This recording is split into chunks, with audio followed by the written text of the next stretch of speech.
Hello, and welcome to the Sleepless Scientist. Tonight we'll explore one of the most intimate mysteries that touches every single one of us, yet remains just beyond our grasp. Where does your consciousness go when you sleep? If these journeys bring you peace, you're welcome to like and subscribe. Tell me where and what time it is as you listen. It's like stars scattered across one sky, small lights marking how far this quiet circle reaches. So dim the lights, let the world fade a little, and let's begin. If you lose the thread, don't worry. It will be here waiting when you return. When you picture sleep, you might imagine a total blackout, a curtain dropping, a mind shutting down. But in truth, that's not what happens at all. Sleep isn't the end of consciousness, it's its nightly metamorphosis. Your waking awareness doesn't vanish, it simply shifts into another frequency, like a radio that turns from one station to another. The day station carries voices, errands, decisions, the quick music of conversation. The night station carries slower transmissions, drifting tones, fragments of stories. Both are real. Both are you. Think of the moment when you crawl beneath the covers. The lights are out, but your mind hasn't surrendered yet. Thoughts still walk across your attention. They may be ordinary, what you'll do tomorrow, whether you answer that message, or they may already start to bend into dreamlike shapes. That slanting in-between quality, where one thought starts to dissolve into another, is your first signal that consciousness isn't turning off. It's shifting gear, gliding from the bright highways of wakefulness onto softer back roads. Science once assumed sleep was nothing more than unconsciousness, a kind of nightly coma we were lucky to survive. But as researchers opened windows into the brain, measuring waves of electrical activity, mapping chemical messengers, even watching neurons sparkle like stars, they discovered that sleep was alive with motion, a symphony of shifting rhythms, sometimes as intricate as those of the waking day, sometimes stranger. Consciousness didn't go dark. It took another form, moving in loops and cycles, hiding its work in silence. Every culture, every era has looked at this nightly voyage and wondered what exactly was happening. The ancient Mesopotamians saw dreams as letters from the gods, slipped under the pillow while you slept. Egyptians had interpreters who acted like translators of midnight messages, their scrolls filled with symbols, crocodiles, floods, cats, that were supposed to guide you in the waking world. In Tibet, practitioners developed dream yoga, treating the dream state as a training ground for awareness. And in Aboriginal traditions, dream time was not only sleep, but a deeper reality running beneath the waking one, always there, always accessible. Even if you don't subscribe to ancient visions, you probably know the feeling yourself, that uncanny sense that the dream had weight, that it marked you in some way, that it left an imprint on your soul even after the details evaporated. In the morning you may not remember the storyline, but you remember the texture, the mood, the quiet conviction that something happened to you while you slept, that something is not unconsciousness. It is another form of consciousness, elusive, difficult to pin down, but no less real. Tonight we'll drift slowly through those forms. We'll step into the Twilight of Hypnagogia, where images flicker like candle flames. We'll wander into the deeper architecture of REM, the strange dream theatres where your body is still but your mind performs. We'll pause at the paralysis threshold, that uncanny state where you're awake enough to know you cannot move.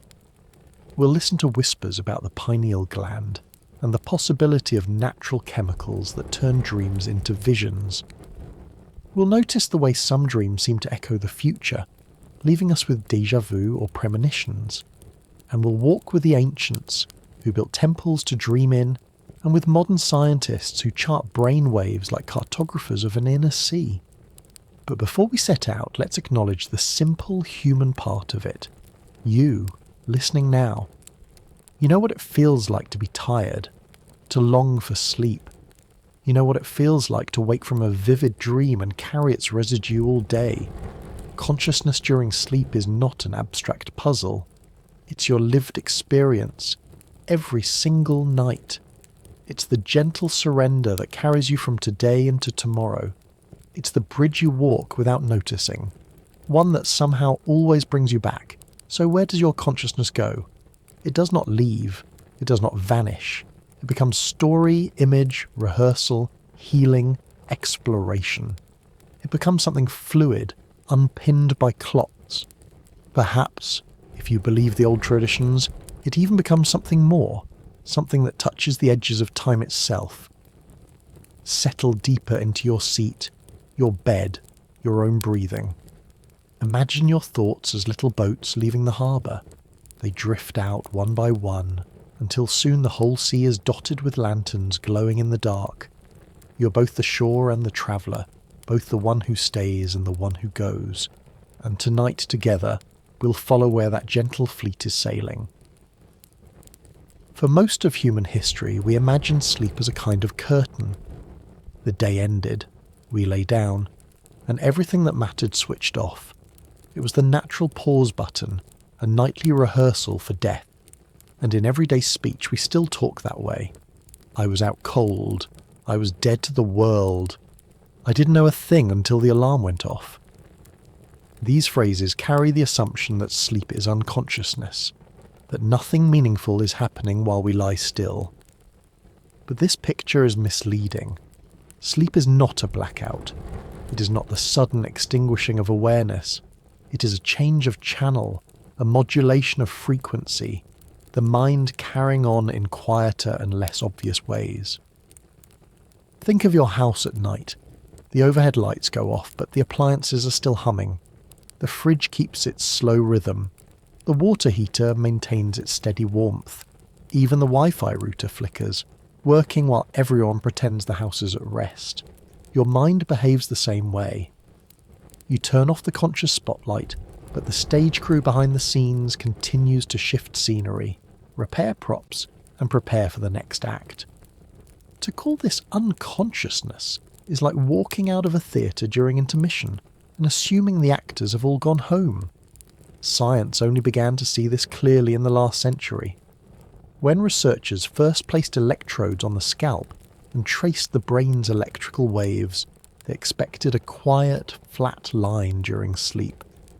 Instead, they found an astonishing choreography. Bursts of activity, slow rolling tides, sudden surges of energy. Sleep was not a silent void, but a symphony, and the score repeated itself in patterns across the night. The myth of unconsciousness crumbled, replaced by a more subtle vision, one in which consciousness shifts form rather than vanishes. During wakefulness, your brain produces beta waves, quick and lively, like chatter in a crowded cafe. As you relax toward bedtime, alpha waves take over. Slower, more measured, the tone of a library. When you drift into stage 1 sleep, those alpha waves give way to theta rhythms, drowsy and wandering, the brain's version of a candle guttering as it lowers. This is the stage in which you may feel yourself falling, or hear a name whispered, or see an image dissolve before it properly forms. You have not lost consciousness, you're simply riding it into another key. If someone wakes you during N1, you may insist you are not asleep at all. That's because the boundary is porous. One foot remains in waking life while the other begins to cross into dream territory. It's the doorway where hypnagogic visions emerge. Faces, landscapes, fragments of music that appear and fade like mist. To call this unconsciousness is almost absurd. In some ways it is the opposite.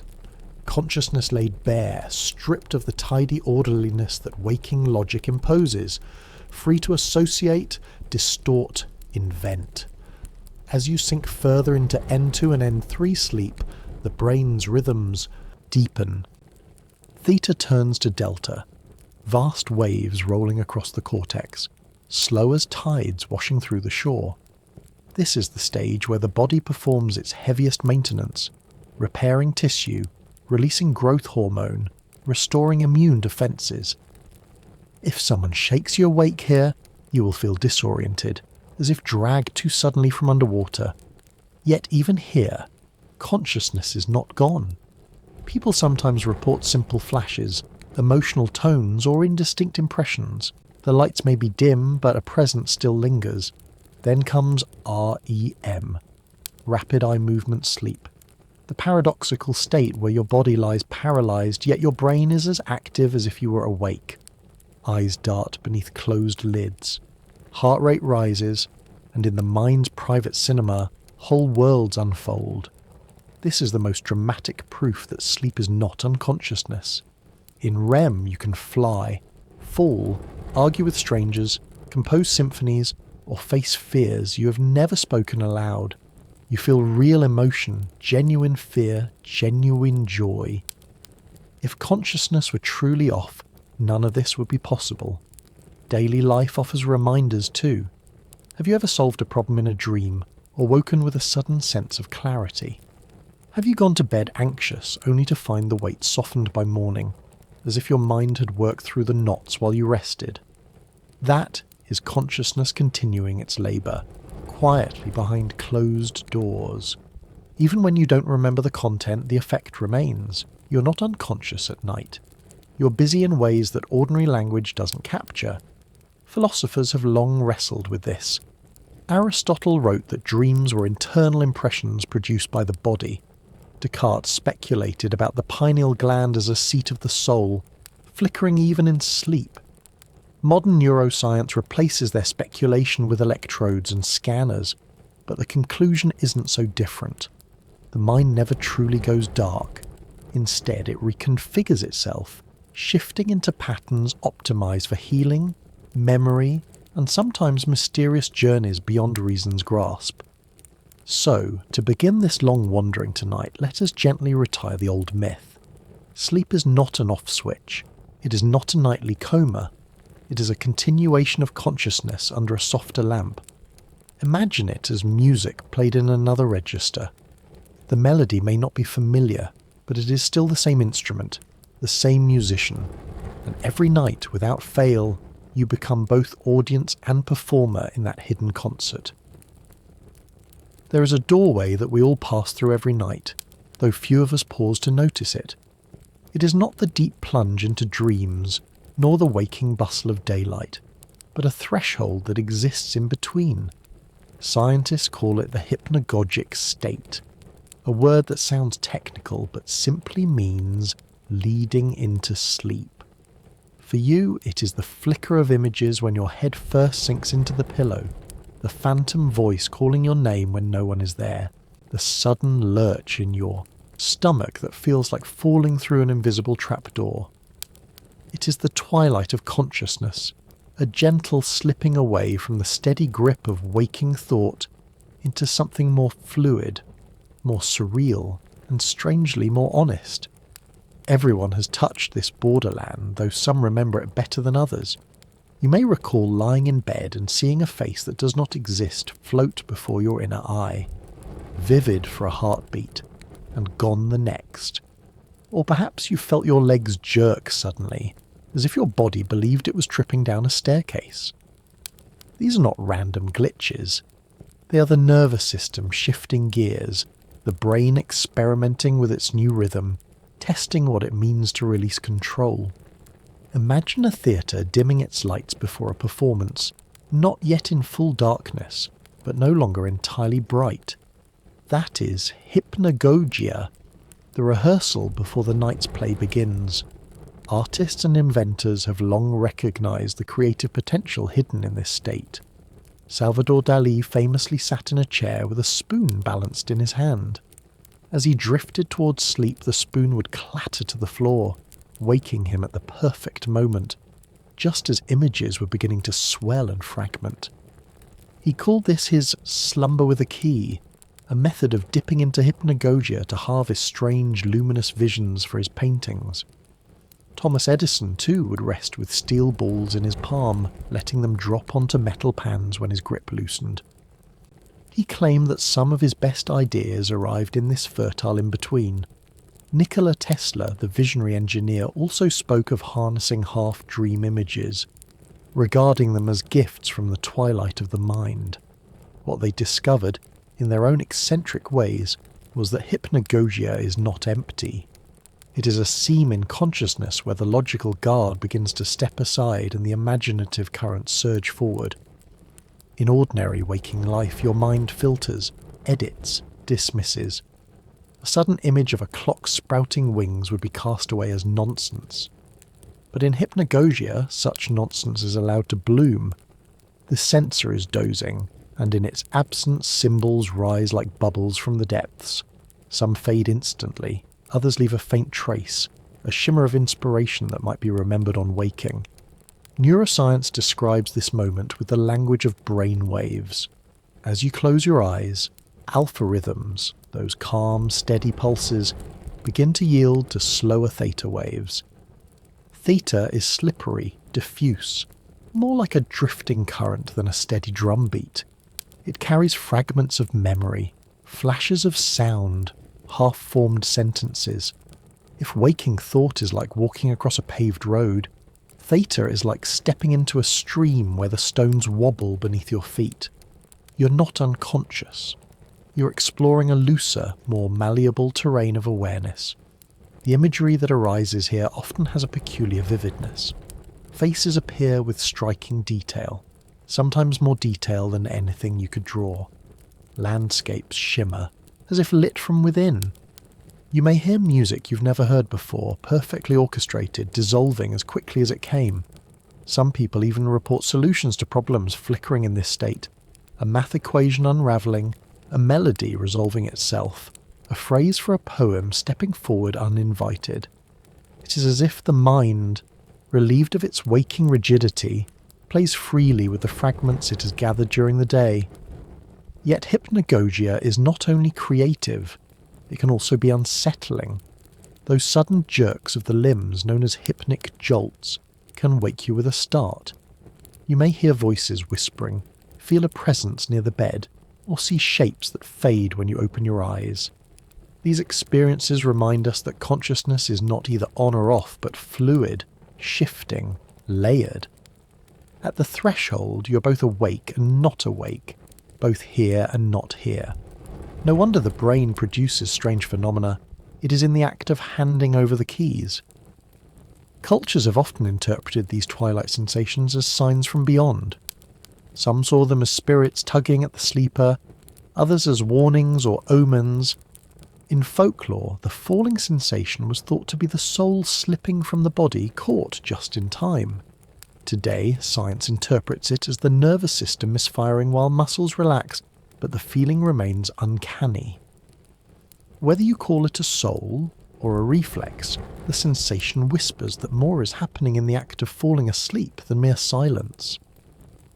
If you wish, you can learn to linger in hypnagogia. Some artists practice it deliberately, keeping a journal beside the bed to record the fleeting images before they vanish. You may try lying still when the first fragments appear, observing them without judgment, allowing them to blossom and fade. With practice, you might find that the border between waking and dreaming stretches, giving you more time in that peculiar twilight. The danger is not of losing yourself there. The body inevitably carries you into deeper sleep, but of missing the chance to catch the images before they dissolve. So the next time you notice yourself drifting, remember, the doorway of hypnagogia is not emptiness. It is a threshold garden, a place where thoughts loosen their tight knots, and new shapes rise like vines in the dusk. Your consciousness does not vanish as you step into it. It changes attire, slipping from the formal clothes of waking life into looser garments, ready for play. And if you listen carefully, you may find that it whispers hints, nudges, or even gifts, tiny treasures from the edge of sleep, left on your pillow like offerings from a secret visitor.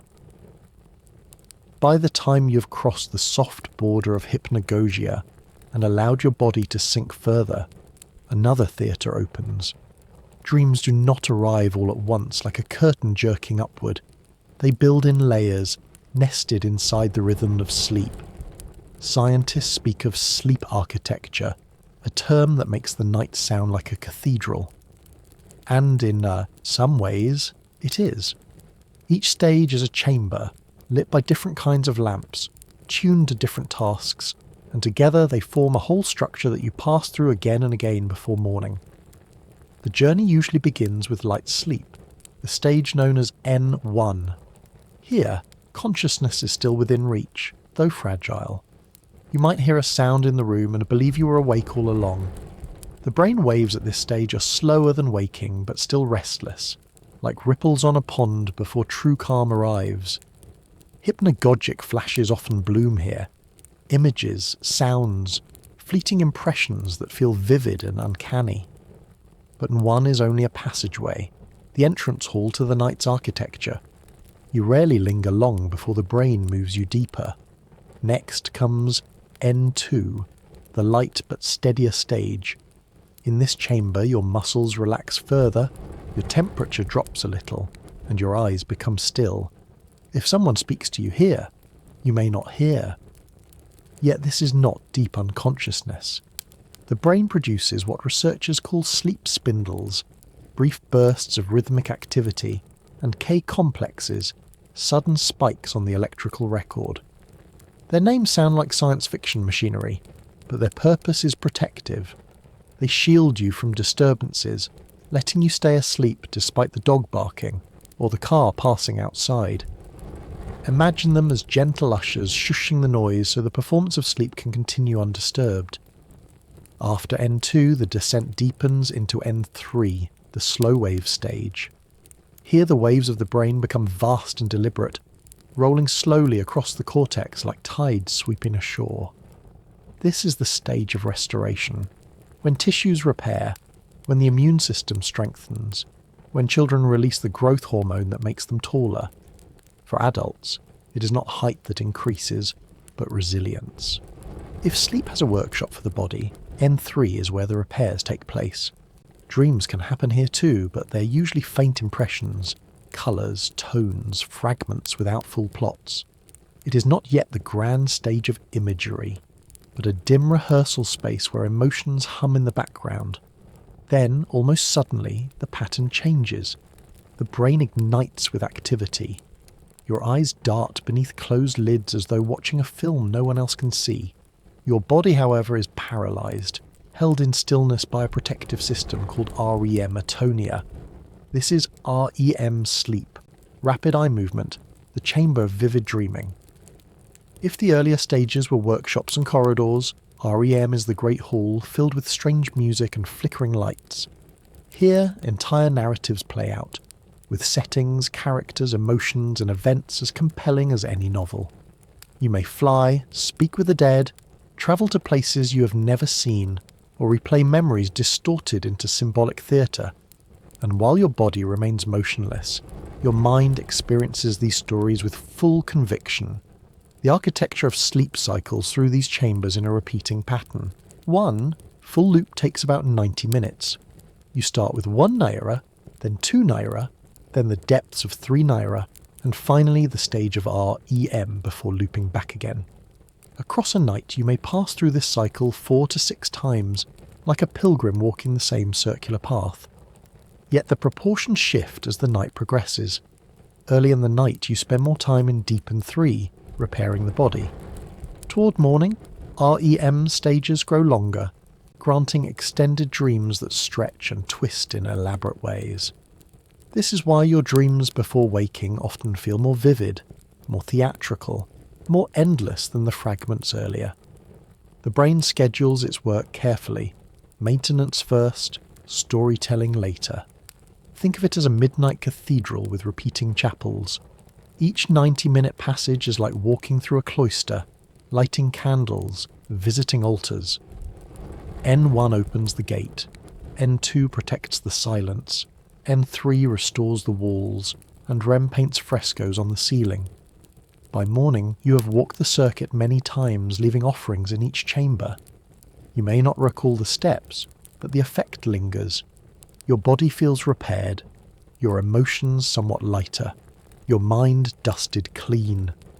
Scientists call this pattern sleep architecture because it has structure, rhythm, and purpose. When the pattern is disrupted, by caffeine too late in the evening, by glowing screens, by stress that tangles the mind, the cathedral crumbles. You may not descend deeply enough, or your REM may be cut short. The result is a morning that feels brittle, as if the foundation was never repaired. Respecting the architecture, keeping regular hours, dimming the lights, avoiding stimulants late in the day, allows the night to do its proper work. You do not need to be a technician to benefit. You simply need to give the brain the chance to build its silent cathedrals. Dreams themselves mirror this architecture. In lighter stages they are fleeting, disjointed. In deep sleep they are vague, emotional washes. In REM they become cinematic epics. But despite their differences, they are all variations on the same theme, the mind creating, reorganizing, interpreting. Some neuroscientists describe dreams as holographic, meaning each fragment reflects the whole. A single scene of flying may echo your desire for freedom, your memory of childhood play, and your anticipation of the future, all at once. Dreams compress and encode, stitching multiple threads into one fabric. They may look nonsensical on the surface, but underneath they hold patterns shaped by your life, your memory, your emotions. So the architecture of dreams is not only biological, but symbolic.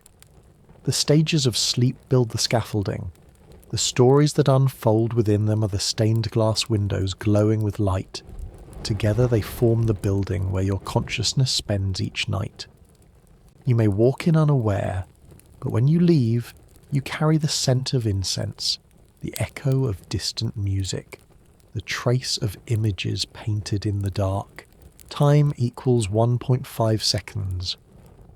When you drift deep enough into the night's cycles, something remarkable happens.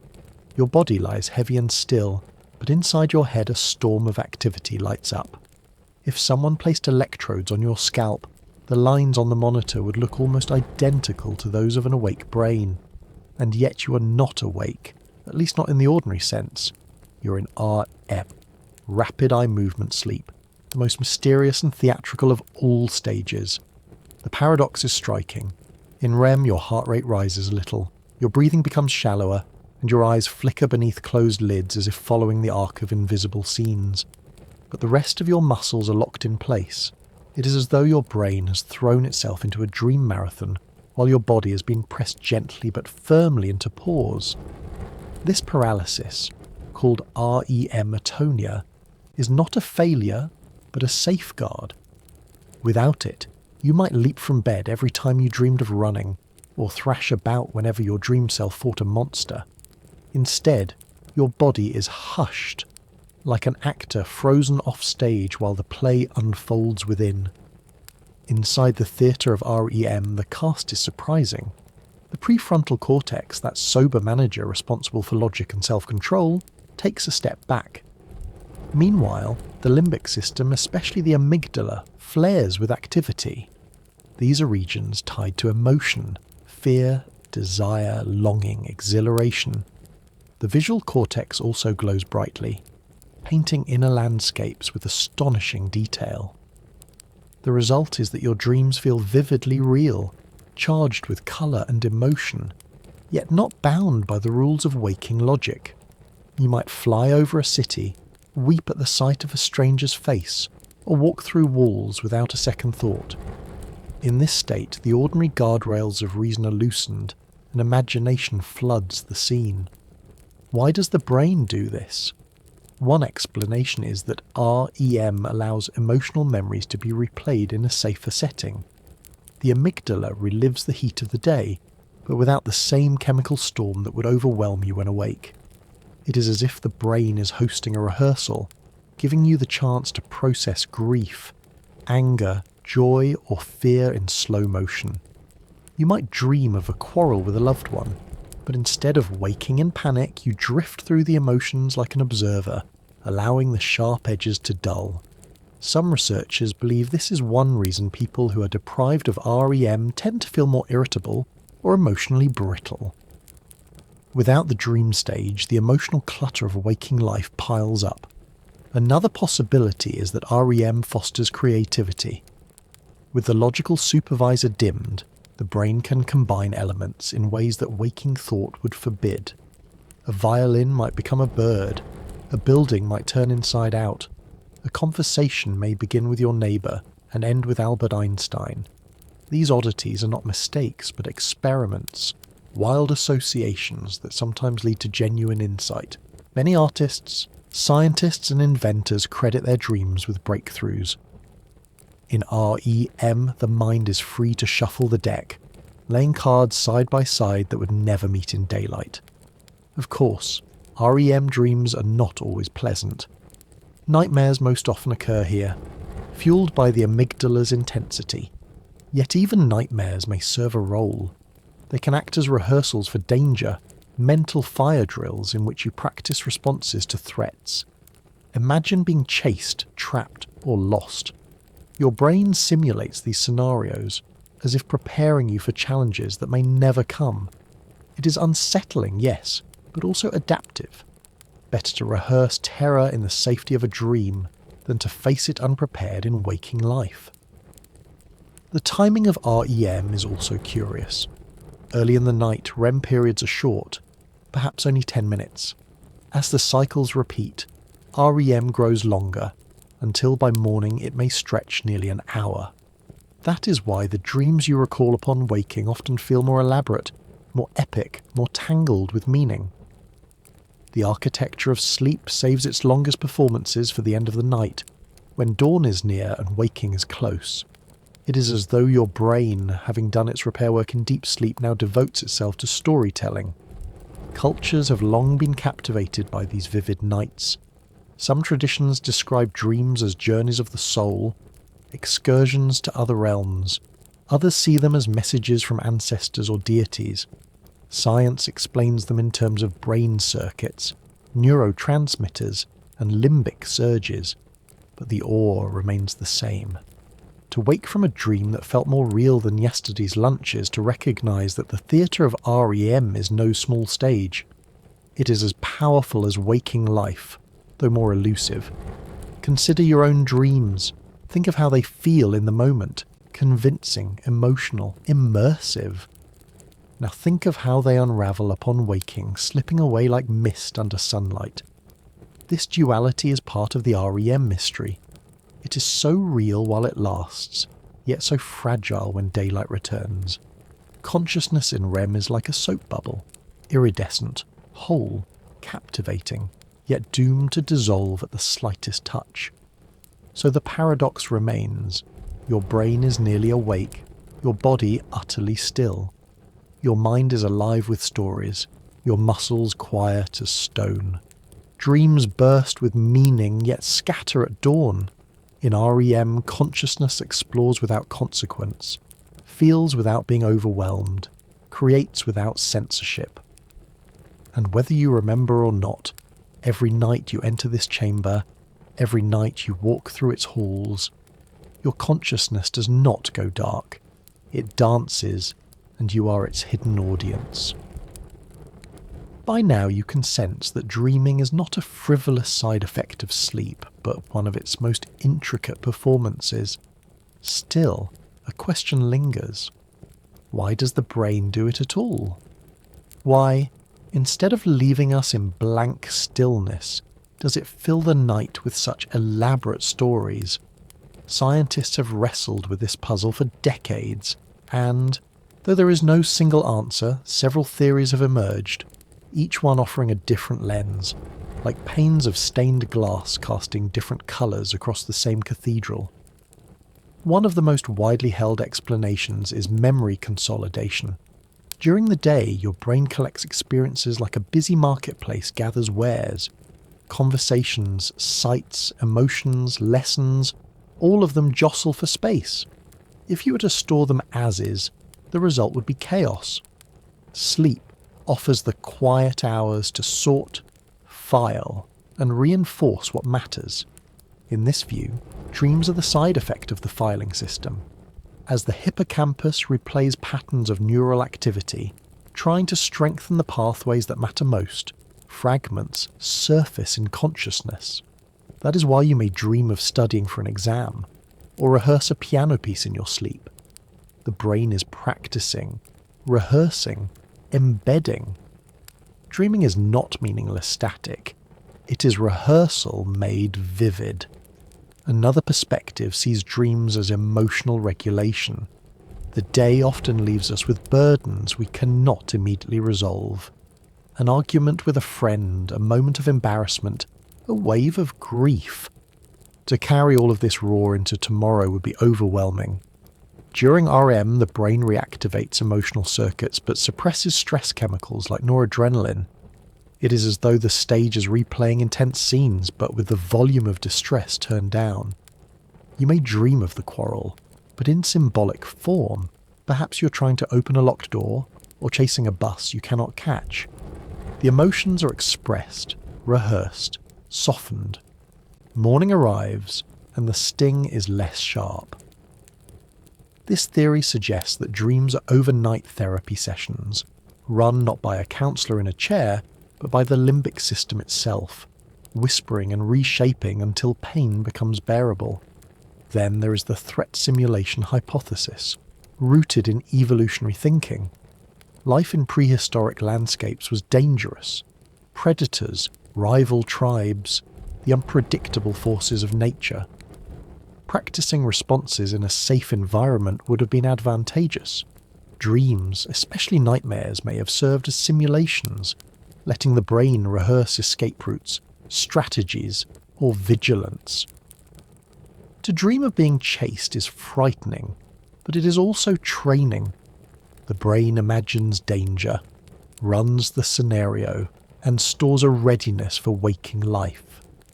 Even today, when many of us live far from prowling predators, our dreams often replay threats.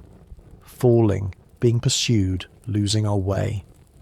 These scenarios may be echoes of an ancient rehearsal hall, one that kept our ancestors alive. Some researchers take a more mechanical view with the activation synthesis hypothesis. In this framework, dreams are the cortex's attempt to make sense of random signals generated by the brainstem during REM. Like sparks flying from a fire, the signals are meaningless by themselves, yet the storytelling part of the brain cannot resist weaving them into narratives. You wake from a dream of flying through a supermarket or talking to a long-lost teacher not because these events carry deep messages, but because your brain was handed sparks and did what it always does, told a story. Still, even if the starting point is random, the resulting narrative often reveals the mind's preoccupations. Just as a cloud may look like a dragon or a castle depending on your mood, so too does the brain shape its fragments into stories that mirror your concerns. A related idea is that dreams enhance creativity. By loosening logical constraints, REM allows associations that waking thought would dismiss. Dreams mix characters, places and ideas in combinations you might never choose consciously. This is why so many artists and scientists credit dreams with inspiration. Auguste Kekulé envisioned the structure of the benzene molecule in a dream of a snake biting its tail. Paul McCartney heard the melody of Yesterday in his sleep. Mary Shelley's Frankenstein was born from a dreamlike vision. These moments suggest that dreams are not only storage or therapy, but also innovation, the brain's way of trying out strange combinations in hopes that something new will emerge. It is possible, of course, that dreams serve multiple functions at once. The brain is not a machine with only one purpose, but a living network, and REM may provide a space where memory, emotion, creativity and evolution all overlap. Imagine a nighttime workshop where different teams take turns, one filing memories, one softening grief, one rehearsing for danger, one painting wild new inventions. Consciousness wanders through the workshop, witnessing fragments of each task and interprets them as stories. And what about the possibility that dreams are more than function? That they are a natural expression of consciousness itself? Some thinkers suggest that dreaming may not need an evolutionary excuse, just as birds do not need a practical reason to sing. It may simply be that the mind, when untethered from waking constraints, dreams, because dreaming is what consciousness does when free. It imagines, it plays, it creates worlds for the sheer act of being alive. Perhaps the truth lies somewhere between science and poetry. Dreams can be memory filing and emotional rehearsal, creativity and randomness, survival training and art. They can be mundane one night, astonishing the next. Their architecture reflects biology, but their content feels like myth. You may wake thinking a dream was absurd, but find its emotion clinging to you all day. You may forget the details, but feel lighter, as if a burden has been aired out. Or you may carry an image, a line, a scene that shapes your choices for years. So why does the brain dream? Because it must. Because in the silence of the night, consciousness longs to keep moving, to shape, to simulate, to invent. Dreams are the pulse of the mind in its freest state, untethered from gravity, unbound by rules, and endlessly curious. When morning comes, you may forget the stories, but you carry their influence like invisible ink. There is a stage of sleep so deep and so still that waking from it feels like being pulled suddenly from the bottom of a pool. Scientists call it slow wave sleep, or stage N3, because the electrical rhythms of the brain slow into vast rolling patterns known as delta waves. But a name alone cannot capture its character. To be an N3 is to be submerged in an ocean of rest, a place where consciousness drifts far below the surface, where time itself seems to pause, and where the body performs its most essential repairs. You enter this ocean after passing through the lighter stages of N1 and N2, slipping past the flickers of hypnagogia and the protective spindles of light sleep. Here the descent continues until the brain waves stretch into long arcs, each pulse lasting nearly a full second. If waking consciousness is like a quick drum beat, and REM is like a violin improvising wildly, then slow-wave sleep is the resonance of a gong, deep and sustained, vibrating through every cell. In this state, the brain is quieter than at any other time. Activity in the cortex falls to its lowest ebb. Yet this is not wasted silence. It is during N3 that growth hormone is released in significant amounts, stimulating repair of tissues, strengthening of bones, and renewal of muscle fibers. For children, it is the stage that quite literally fuels growth, pushing bones to lengthen and bodies to mature. For adults, it is less about growing taller and more about maintaining resilience, healing micro tears in muscles, fortifying the immune system, replenishing energy reserves. If the day is a form of wear and tear, then N3 is the workshop where the body quietly restores itself for the next morning's demands. The immune system is especially active here. Cells patrol more vigorously, antibodies are produced in greater number, and inflammatory responses are balanced. This is why illness so often demands sleep. When you're sick, your body pulls you into N3 more frequently, as though summoning the ocean to wash through your tissues. Even without remembering it, you know the sensation of sleeping heavily during fever, waking drenched but slightly stronger. The deep waves of N3 are not just rest, they are medicine. Dreams in slow-wave sleep are different from those of ERM. Instead of elaborate stories and vivid imagery, they are often brief impressions, a sense of colour, a fleeting scene, an emotion without narrative. Some describe them as thought-like dreams, vague and shadowy compared to the bright theatre of REM. It is as if the mind, focused on the physical restoration of the body, dims the lights of its inner cinema. Still, the faint impressions remind us that consciousness never fully departs. It simply lowers its voice, whispering while the repair crews work. Waking from N3 can feel jarring. If someone shakes you at this stage, you may feel groggy, confused, even disoriented for several minutes. This phenomenon is called sleep inertia, and it is why deep sleepers sometimes struggle with alarms. The body and mind resist being yanked up from the ocean floor too quickly. Think of a diver ascending too fast, ears ringing, lungs burning. The transition is harsh. Allow the cycle to complete naturally, and you rise more gently, carried upward by the tide into lighter stages before waking. Interestingly, the proportion of N3 sleep changes across the lifespan. Children spend much more time in it, which makes sense given their need for growth and development. Teenagers too often show high levels of slow-wave sleep, perhaps explaining their notorious difficulty waking in the morning. As we age, however, N3 decreases. Older adults may find their sleep lighter, more fragmented, with fewer long immersions in the slow-wave ocean. This decline is a natural part of aging, but it may also contribute to reduced resilience and increased vulnerability to illness in later years. Researchers are learning just how essential N3 is for the brain as well as the body. One discovery involves the so-called glymphatic system, a network that clears waste products from the brain. During slow-wave sleep, the spaces between brain cells expand, allowing cerebrospinal fluid to wash through more freely, flushing out toxins and metabolic debris. One of the substances cleared is beta amyloid, a protein that in excess is linked to Alzheimer's disease. It is as if the deep ocean waves sweep the corridors of the mind, carrying away clutter that could otherwise accumulate dangerously. The metaphor of the ocean fits in more ways than one. Just as tides shape the shoreline, the slow undulations of N3 shape the brain's resilience. Just as deep waters shelter life invisible to the surface, N3 shelters processes that rarely reach waking awareness yet sustain us profoundly.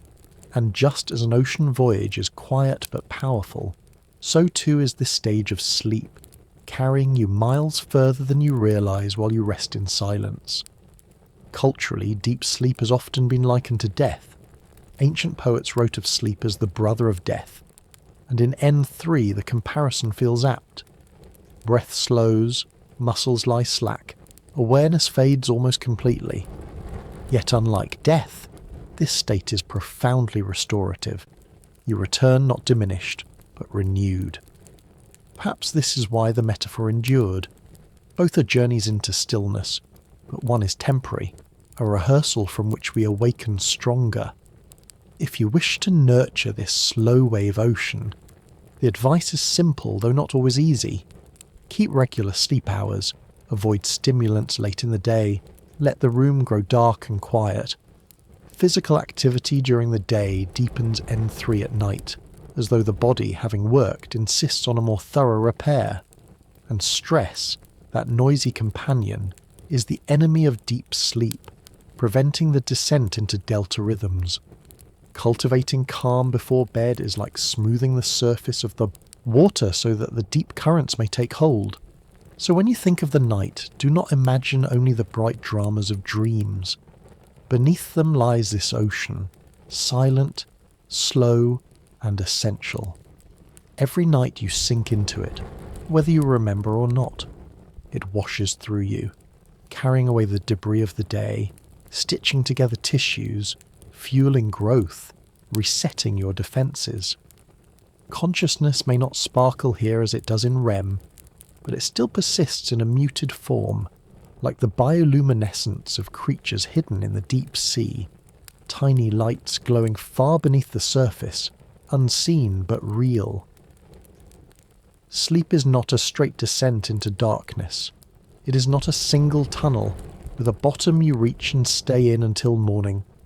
Instead, it is more like a spiral staircase, or a song that repeats its refrain. You descend through stages, light, deep, dream, and then climb back up, only to begin again. Each passage lasts around 90 minutes, though the exact duration varies from person to person, and together they form 4 to 6 cycles across a typical night. The brain and body weave these cycles like musicians repeating verses in a long, slow ballad. If you were to chart your night on a graph, you would not see a smooth downward slope, but a series of waves. The first cycle dips heavily into deep sleep, stage N3, as if the body insists on repair before anything else. Later cycles devote more time to REM, elongating dreams as the morning approaches. It is a choreography as old as humanity, a rhythm written into our biology. To sleep is to follow this score, whether you are aware of it or not. Think of the first cycle as the overture. You begin with 1 naira, that light drifting, a few minutes of images and twitches. N2 arrives quickly after, wrapping you in a protective cloak. Here the spindles and K-complexes shield you from interruptions, like ushers closing the doors of a concert hall so that the performance can begin in peace. Then comes N3, the first plunge into slow wave depth. This is the repair movement, heavy and solemn. The brain's delta waves resonate like the low notes of a cello, steady and profound.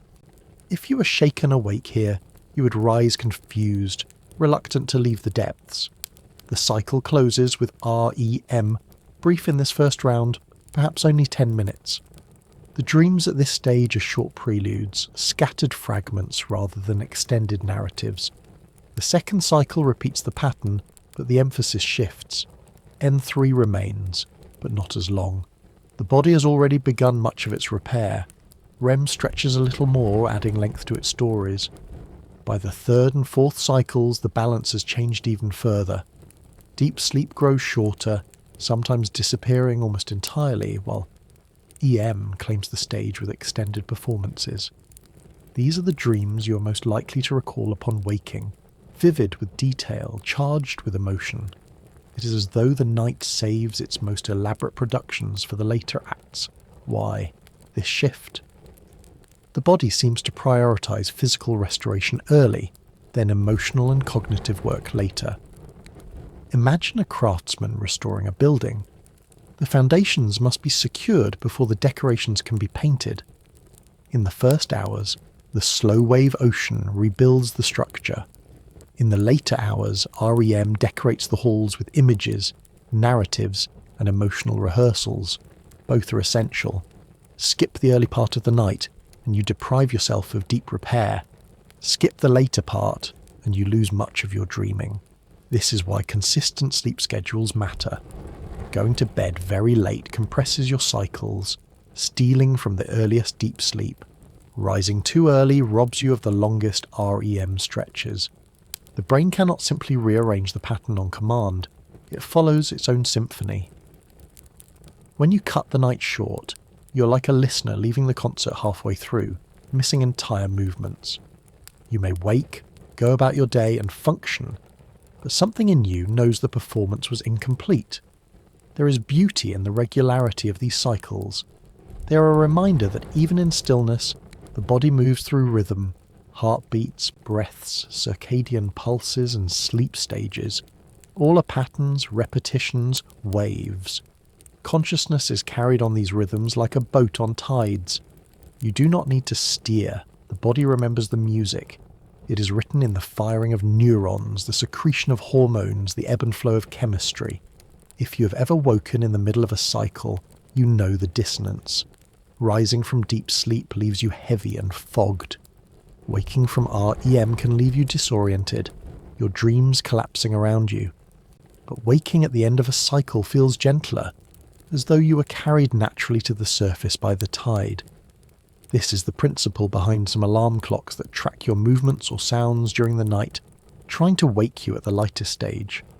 Whether the technology succeeds or not, the idea reflects a truth. Your sleep is built in arcs, and to break them abruptly is to interrupt the music mid-phrase. Cultures have long noticed the rhythm of the night. Before artificial lighting, people often experience segmented sleep, waking gently between cycles. Historical records describe people rising after their first sleep, sitting quietly, praying, writing, or even visiting neighbours before returning to bed for a second sleep. These intervals fell naturally between cycles when waking was less jarring. In modern life, continuous 8-hour sleep is more common, but the old rhythms remind us that the cycles are not inventions of culture, they are biology. There is also evidence that the emotional tone of dreams changes with the cycles. Early dreams, shorter and less complex, may feel more neutral or mundane. Later, REM dreams, lengthened and enriched, become more bizarre, more emotionally charged, and sometimes more creative. Perhaps this is why dreams remembered at dawn often feel like epics, tangled with symbolism. The brain has saved its most expressive movements for the final acts, when waking is near and recall more likely. So the night is not a flat plane, but a symphony in movements. N1 is the opening notes, tentative and light. N2 provides the steady rhythm, protective and soft. N3 is the deep cello, slow and resonant. REM is the flute, the violin, the improvisation, wild and unpredictable. Together they form cycles, and the cycles form the night. To sleep is to surrender to this music, to let the score carry you where it will. When morning comes, you may not remember the concert. You may wake as if nothing happened. Yet your body and mind carry the imprint. Muscles repaired, immune system strengthened, memories filed, emotions softened, creativity sparked. The music leaves no obvious trace, but like a song you cannot recall yet, still hums faintly in your chest. The cycles shape you quietly, night after night. Sleep is a fragile architecture. By day it feels sturdy enough to be taken for granted. We assume that when night falls and we lie down, the body will carry us through its cycles, repairing tissues, clearing memory, and staging its plays of dream. But in truth, the structure is delicate, like a glass cathedral. Small disturbances can crack its windows, bend its arches, even collapse its chambers. When sleep goes wrong, we notice it not only in the grogginess of the morning, but in the way consciousness itself falters, thin and unsettled, unable to find its rhythm. Modern life offers many intrusions. One of the simplest is light. For millennia, humans lived by the sun and fire. The body's rhythms were synchronized to dawn and dusk. Now we flood our homes with artificial brightness, and more insidiously, the blue glow of screens. Blue light suppresses melatonin, the hormone that whispers to the body, it is time to sleep. Even a small amount, checking your phone in bed, scrolling through headlines, can delay the descent into deeper stages. It is like asking the cathedral to remain open after hours, its doors wide, its rituals postponed. The body will eventually insist, but the architecture becomes unstable, cycles shortened or rearranged. Then there is caffeine, beloved stimulant of mornings and afternoons. Caffeine works by blocking adenosine, a chemical that builds pressure for sleep throughout the day. If adenosine is the gentle hand on your shoulder urging you toward rest, caffeine is the trickster whispering that you're not tired after all. The problem is that the chemical does not vanish, it waits. Once the caffeine fades, the adenosine rushes in, sometimes all at once, leaving you more exhausted than before. Even if you fall asleep with caffeine in your system, the slow wave stages are lighter, the REM shortened. It is as if the music of the night is played in hurried tempo, lacking depth. Stress is another intruder, subtler and more pervasive. When the mind is tangled, with worry it resists letting go. You may close your eyes, but thoughts march across the stage, rehearsing arguments, replaying failures, forecasting disasters. Cortisol, the stress hormone, lingers in the bloodstream, keeping the body alert. Falling asleep feels like trying to calm a room where the orchestra refuses to stop practicing. Even when you do drift off, stress may pull you back to the surface repeatedly, fragmenting the cycles. The result is a night where consciousness hovers uneasily, never fully surrendering, never fully restored. Irregular schedules compound these problems. The body has its own internal clock, the circadian rhythm, anchored by light, temperature, and routine. When you shift bedtimes drastically or travel across time zones, the clock falls out of sync. Jet lag is one example. The Cathedral of Sleep is ready to open its doors, but the sun insists it is daytime. Shift workers live in this dissonance constantly, forced to sleep by day and remain alert by night. Their cycles are often shallow, shortened and disordered, leaving them vulnerable to fatigue and illness. Consciousness in such conditions feels brittle, stretched too thin. And then there are disturbances that rise not from outside but from within, the strangest of which is sleep paralysis. It usually strikes at the threshold of REM, when the body is still held in paralysis but the mind has surged back to awareness. You wake, or think you do, and realise you cannot move.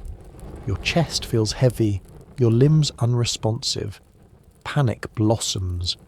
In many cases, vivid hallucinations accompany the paralysis. Shadowy figures in the room, a presence sitting on your chest, whispers just beyond hearing. Across cultures, these experiences have been interpreted as visitations. Medieval Europeans spoke of the night hag. In Japan, it was called kanashibari, a binding spirit.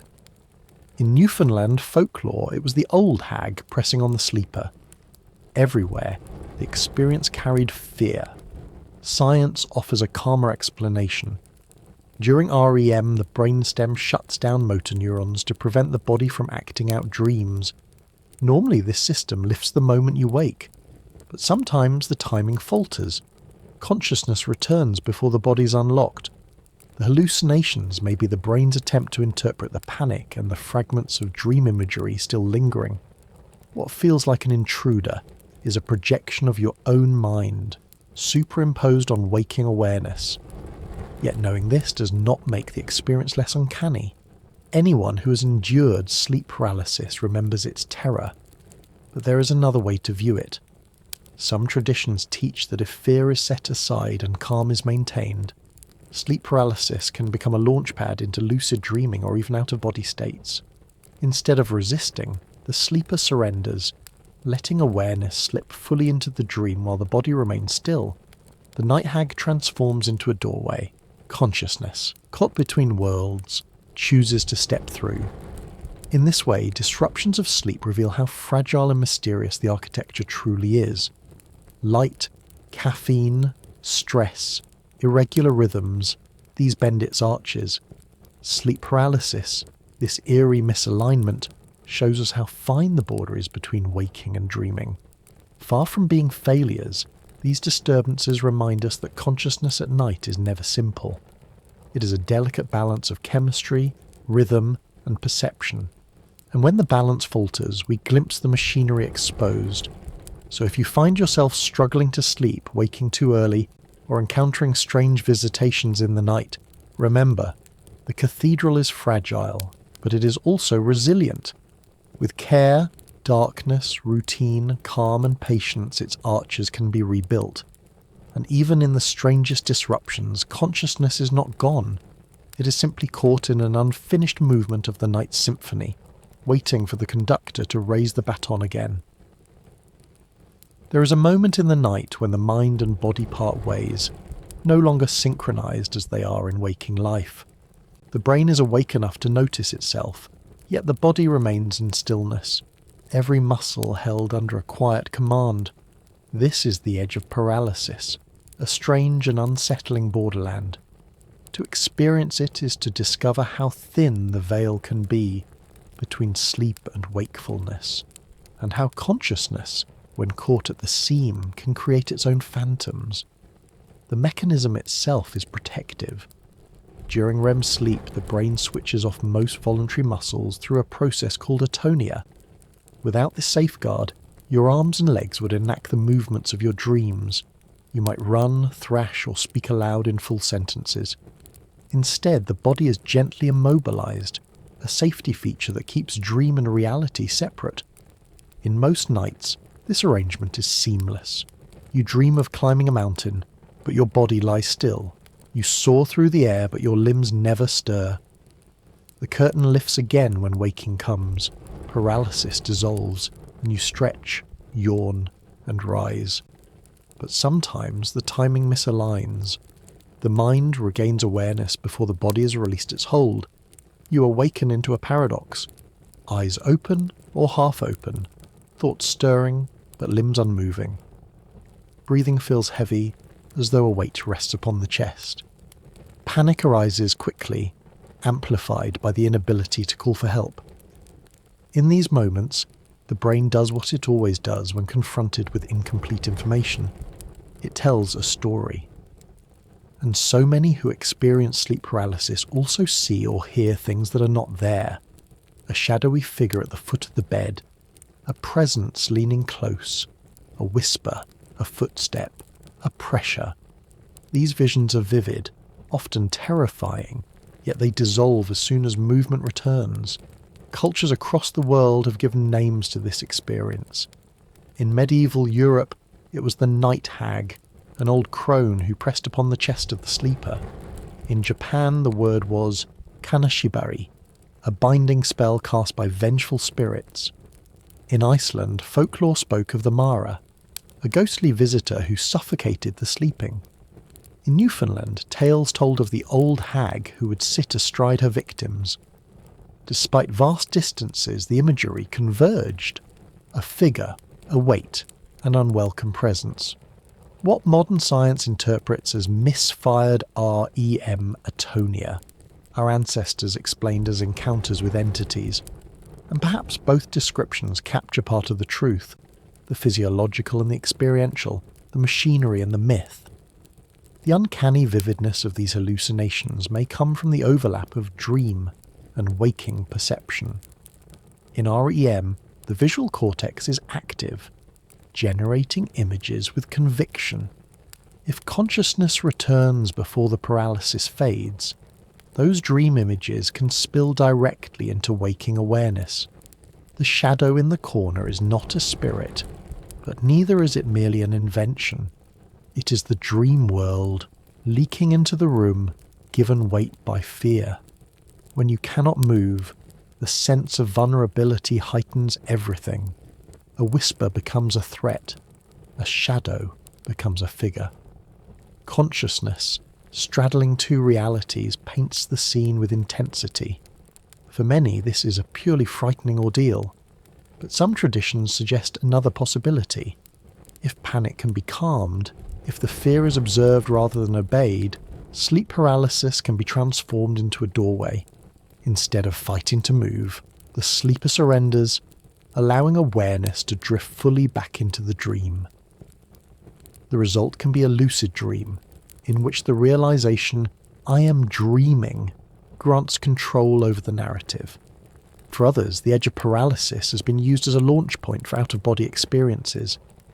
Reports describe a sense of vibration, a humming or shaking within, followed by the impression of separating from the body. Whether this is a projection of imagination or something more, the consistency of the descriptions is striking. Modern neuroscience can explain much of this without invoking spirits or souls leaving the body. The vibrations may be the nervous system jolting as it transitions between states. The sense of floating may be tied to the brain's parietal regions, which construct our sense of position in space. When these circuits are destabilized, the self can feel detached, but to the person experiencing it, the details of neurons matter less than the vividness of the journey. For the duration of the episode, the sense of being out of one's body can feel utterly convincing. What then are we to make of these moments? Are they malfunctions of sleep, hiccups in the machinery? Or are they glimpses into something deeper, reminders that consciousness is not as firmly bound to the body as we assume? Science leans toward the first, but the second has inspired countless stories, philosophies and practices. Perhaps the safest answer is to hold both, to acknowledge the physiology while respecting the awe. The paralysis is real, the hallucinations are projections, and yet the experience feels like crossing a threshold. For those who encounter sleep paralysis often, learning to reframe it can reduce fear. Instead of interpreting the weight on the chest as a demon, it can be seen as the body's natural stillness. Instead of resisting the immobility, one can breathe slowly, waiting for the system to reset. Some even use it as an invitation to explore, to slip back into dreams with lucidity. The edge of paralysis, terrifying at first, becomes a teacher in patience and surrender. So the next time you hear a story of the night hag, or recall your own encounter with the heavy silence of immobility, remember that this too is part of the architecture of sleep. It is not a punishment, nor a curse, but a reminder of how delicate the border is between waking and dreaming. Consciousness at night is not a simple switch. It moves along thresholds, and occasionally you find yourself standing exactly on the seam. That seam may frighten you, but it also reveals a truth. Your awareness is more flexible, more mysterious, more expansive than you knew. Among the stories that rise from the edge of paralysis, few are as persistent as those of leaving the body. For as long as humans have kept records, there have been accounts of people who claim to hover above their beds, to float through their rooms, to travel through walls or even across landscapes while their bodies remained motionless. These experiences are often called out-of-body experiences, or in more esoteric traditions, astral projection. To speak of them invites curiosity and skepticism in equal measure. Are they mere illusions of a mind unmoored, or glimpses into something deeper, a consciousness that is not entirely tethered to flesh? The common reports share a familiar sequence. First comes the vibration, a hum or shaking that feels internal rather than external. Some describe it as a buzzing in the skull, others as waves passing through the chest. Next comes the sense of lift, as if gravity has loosened its grip. At this stage, the individual may feel two selves, the physical body lying heavy and the subtle body rising free. Then comes separation, often with a dramatic shift in perspective. The sleeper perceives themselves from above, looking down at their own resting form. Walls seem permeable, distance is irrelevant. Intention rather than effort steers movement. Think of wanting to cross the room, and you are already there. Think of the horizon, and it unfolds before you. Many who speak of astral projection emphasize the role of fear. If fear is too strong, the experience ends abruptly, like a snapped thread pulling the self back into the body.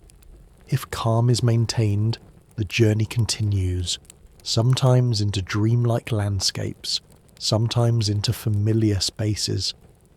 This emphasis on calm aligns with what happens in sleep paralysis. The initial panic of immobility often produces visions of menace, but when the panic is set aside, when the stillness is accepted, the same threshold can open into something expansive. It is as if the door swings two ways, toward terror or toward exploration, depending on how you meet it. Science approaches these reports with caution, but also with interest. Experiments with brain stimulation, particularly of the temporal parietal junction, have shown that altering activity in this region can produce sensations of leaving the body. This junction helps integrate sensory information, vision, balance, spatial orientation into a coherent sense of self. When its signals are disturbed, the self-image can fragment, leading to the impression of floating outside the body. In other words, the brain may be simulating a perspective shift, much as it simulates landscapes in dreams. To the person experiencing it, the simulation feels utterly convincing. Yet even if the mechanism is neural, the experience retains its depth. A dream is also a neural construction. Yet no one would deny the vividness of dreaming. The fact that the brain can generate a sense of detachment from the body does not diminish the wonder of the event.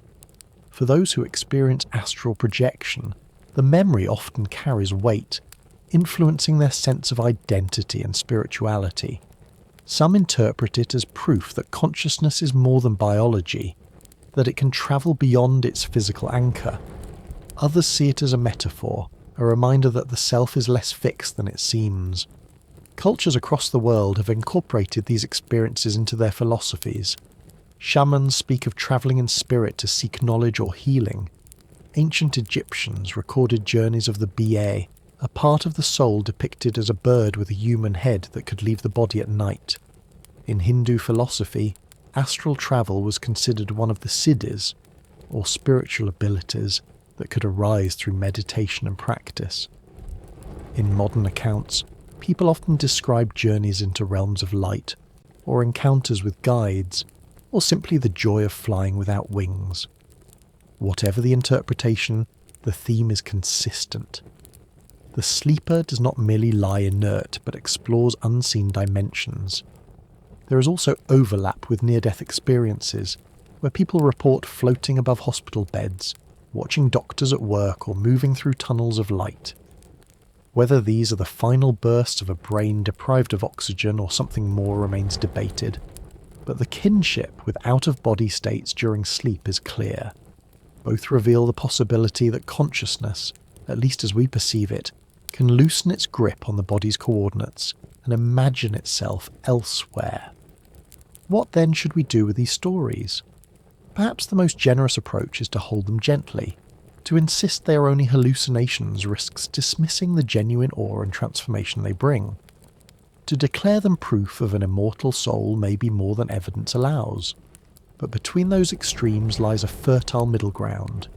To honour them as experiences that reveal the pliability of consciousness, they show us that the self is not as fixed as waking life insists. They remind us that awareness can adopt new vantage points, new modes of being, even without moving a muscle. If you wish to explore this threshold yourself, traditions offer advice. Cultivate calm, release fear, set an intention. Keep a journal to note what you recall. Approach with respect, not greed. The point is not to escape the body forever, but to glimpse the expansiveness of mind. Even if the entire event arises within the brain, it can still be meaningful. After all, dreams too are internal, yet they inspire art, invention, and transformation. So the next time you feel the vibrations or find yourself hovering between paralysis and freedom, consider that you may be at the edge of a profound experiment. Consciousness is showing you its flexibility, its capacity to adopt perspectives beyond the ordinary. Whether you call it astral projection, an out-of-body state, or simply a vivid illusion, it is part of the same nightly mystery.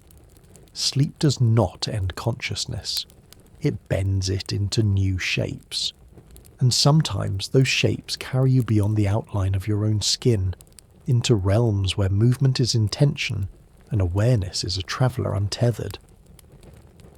Among all the forms of consciousness we encounter at night, lucid dreaming may be the most enchanting. It is the moment when you realise within the dream itself that you are dreaming. The discovery often arrives with a small spark of wonder, sometimes as subtle as noticing that the clock's hands are melting, or that you can breathe underwater, sometimes as overwhelming as suddenly feeling two streams of awareness at once, the dream self acting and the waking self observing. In that instant, the dream ceases to be an unquestioned theatre, and you step forward as both actor and playwright, both character and storyteller. Lucid dreaming can happen spontaneously, a gift from the unconscious without any effort. Many people recall at least one childhood dream in which they recognise the unreality of the scene, often accompanied by the joy of taking flight or bending the dream to their will.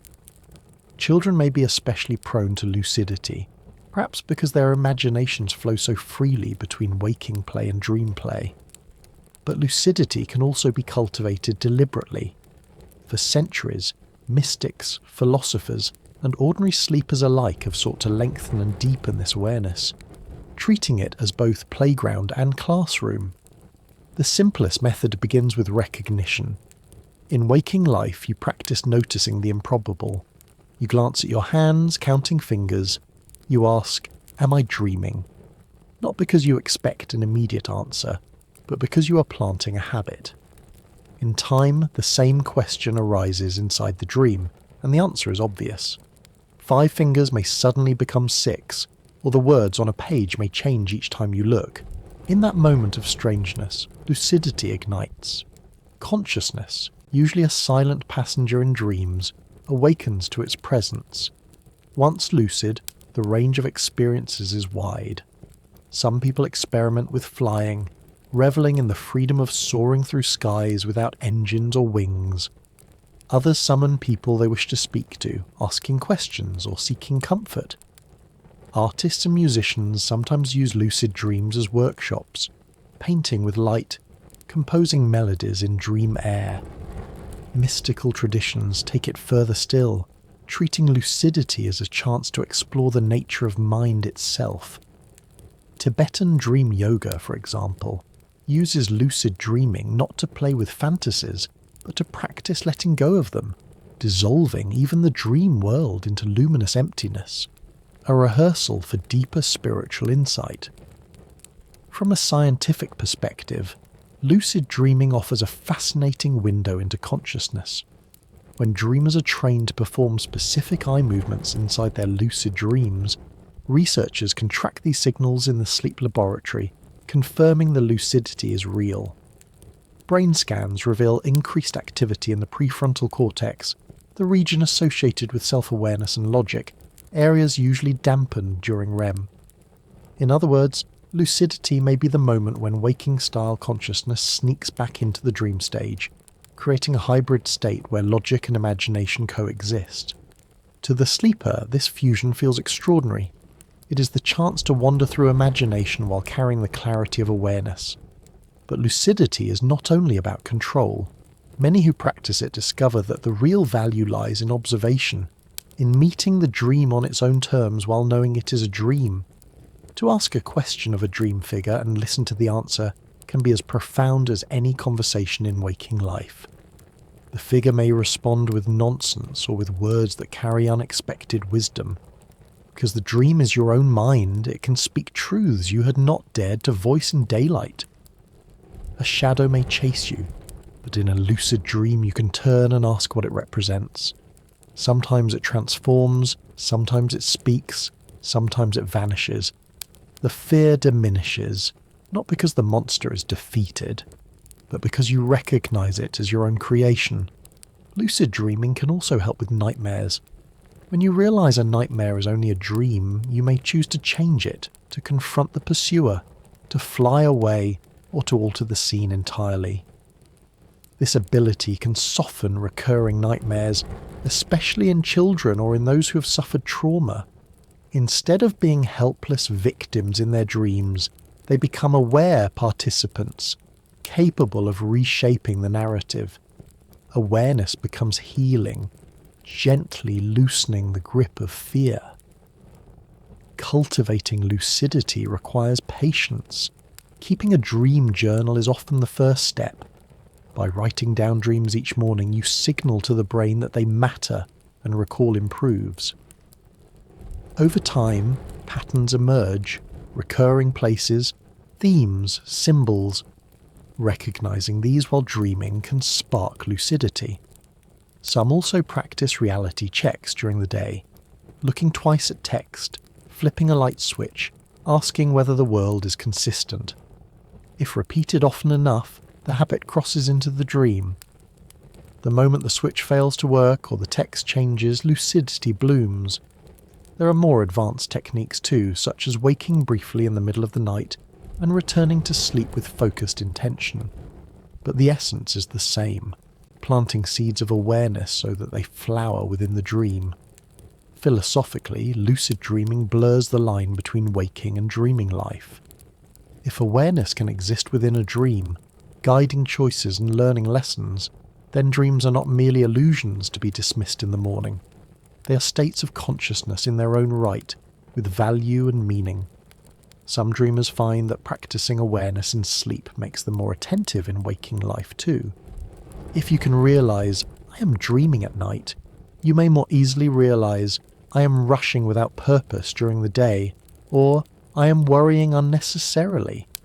Lucid dreaming becomes a training ground for mindfulness, and yet, for all its fascination, lucidity remains fragile. Often the realization itself is enough to wake you. The moment you exclaim, "This is a dream," the bubble bursts. The trick, dreamers say, is to remain calm, to observe rather than grasp. Awareness must be gentle, like holding a soap bubble on your palm. Too much excitement and it pops. Too much control and the dream stiffens. Lucidity thrives in balance. Awake enough to know, relaxed enough to let the dream continue. So the next time you wake from a lucid dream, whether brief or extended, consider what it revealed. Perhaps you discovered the joy of flight. Perhaps you faced a fear. Perhaps you simply watched the dream unfold with new clarity. Each experience is a reminder that consciousness is not fixed in one form.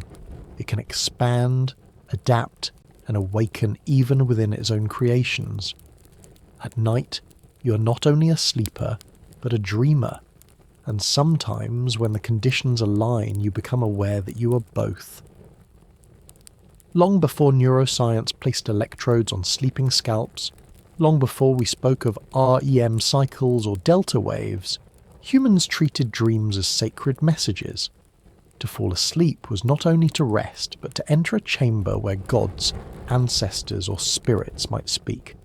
Nowhere is this reverence clearer than in the ancient dream temples of Egypt and Greece, where seekers would travel, sometimes for days, to lie down in special sanctuaries and await visions that could heal their bodies or guide their lives. In Egypt, dreams were considered communications from the divine, not trivial illusions of the mind.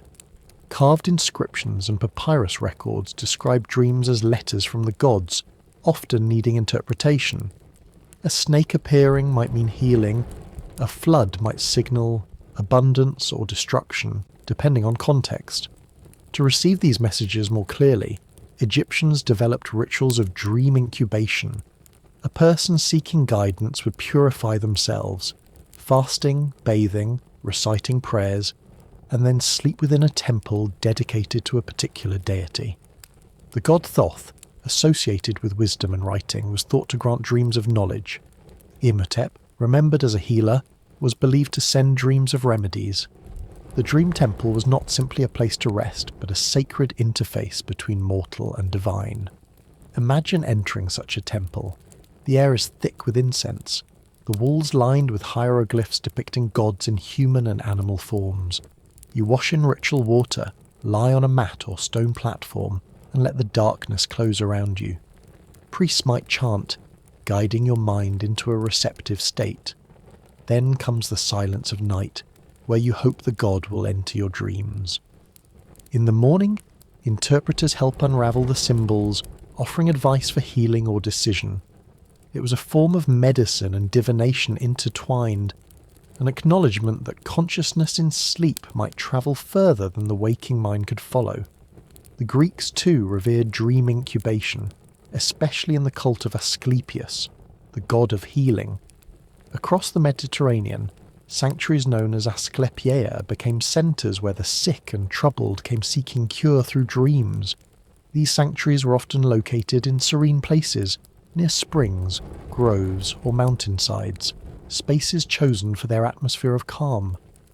Pilgrims purified themselves through baths and offerings, then lay down in the abaton, a special chamber set apart for sleeping. They prayed that Asclepius would visit them in a dream, sometimes accompanied by his daughters, who personified health, cleanliness, and recovery. The dreams reported in these temples were often vivid and symbolic.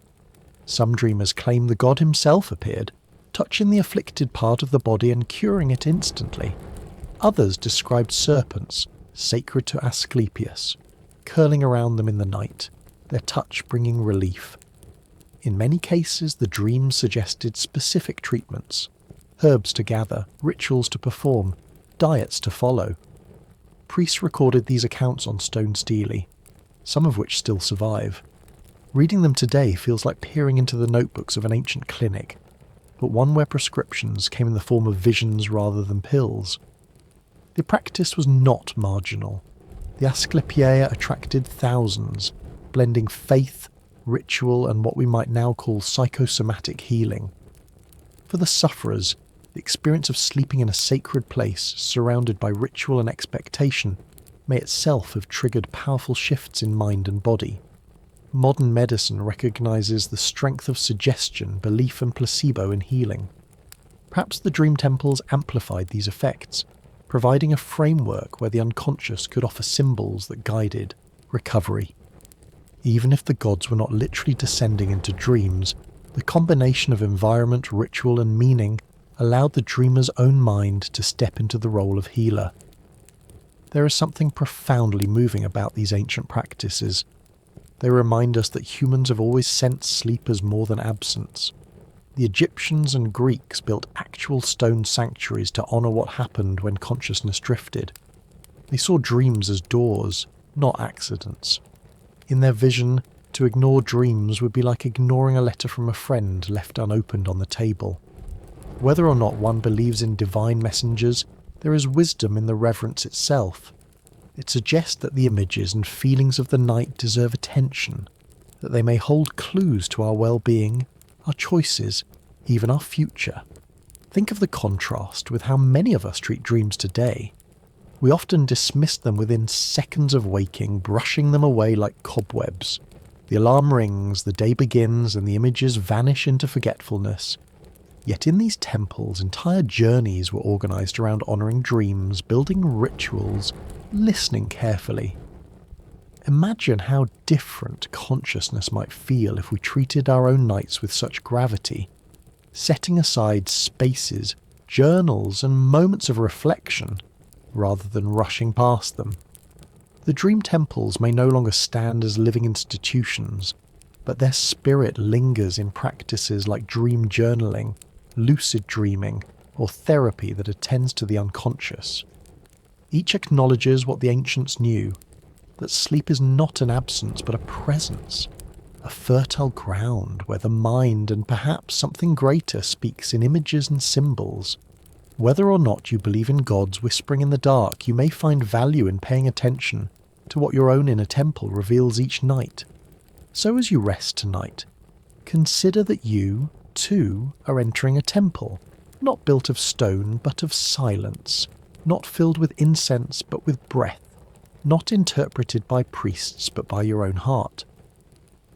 The chamber is the same, a space where consciousness shifts into another mode, where messages arrive in symbolic form, where healing may begin quietly and invisibly. To honour this temple is simply to notice, to remember, and perhaps to wonder what visitor might come when the eyes close and the dream gates open.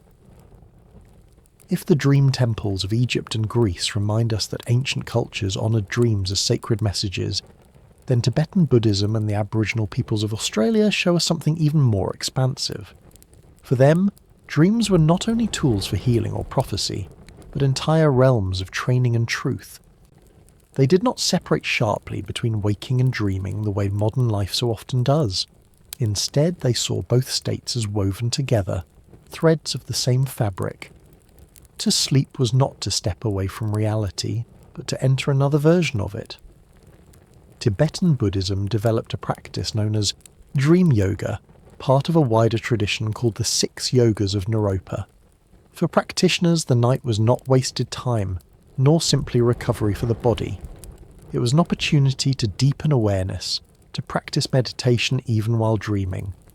The aim was not control in the sense of turning dreams into playgrounds, but recognition of their illusory nature. If you can realise in a dream that the scene before you is empty of fixed substance, no more solid than mist in the morning sun, then you can also carry that recognition into waking life. Both worlds, waking and dreaming, reveal themselves as fluid, impermanent, and open. Imagine lying down in a monastery high in the Himalayas, the wind howling outside, the night cold and immense. Monks settle into their robes, steady their breath, and as they drift towards sleep they repeat mantras or visualize sacred syllables. Their intention is to remain aware as the dream forms, to recognize its fabric as dream stuff. Some succeed, entering lucid states where they can practice compassion, wisdom, and detachment. To meet a frightening figure in a dream and bow to it with kindness is a profound lesson. To walk through fire without burning is a rehearsal for understanding emptiness. Dream yoga is not about escape, but about insight, training the mind to remain awake even while the body rests. Science, in its own way, affirms that such training changes the brain. Lucid dreamers show greater activation in the prefrontal cortex, regions tied to self-awareness. Practicing attention in dreams may strengthen the same circuits used in meditation. But even without machines to measure, the principle is simple. If you can remember yourself in the dream, you can also remember yourself in the waking storm of emotions. The night becomes a classroom, one where the teacher is your own consciousness, shaping lessons out of imagery. Far from the mountains of Tibet, Aboriginal Australians hold one of the oldest continuous traditions of dream reverence, known as the dream time or the dreaming. For them, dreams are not private fictions, but part of a greater reality. The dream time is both past and present, both the creation of the world and its ongoing unfolding. In dreams, people encounter ancestral beings, learn stories of the land, and renew their connection to community and cosmos. To dream is to participate in creation itself, to step into a realm where time is not linear but layered, where the actions of ancestors are still alive. An Aboriginal elder might describe a dream not as fantasy, but as a continuation of the dreaming, a living truth that guides daily life. Songs, rituals, and ceremonies often originate in dreams, carrying instructions for how to care for the land and each other. If a person dreams of an ancestor animal, that dream may direct them to avoid or protect a place, to alter their path, to take responsibility for a duty. In this way, the personal dream becomes communal, binding the individual to the larger web of creation. For those raised in cultures that dismiss dreams as meaningless, this vision is startling. Imagine treating the images of the night not as random, but as part of a cosmic dialogue. Imagine waking not to shrug off the fragments, but to carry them as guidance for your people. In such a world view, consciousness in sleep is not diminished but amplified, tuned to frequencies beyond the waking senses. The dream time blurs the distinction between myth and reality, story and land, past and present.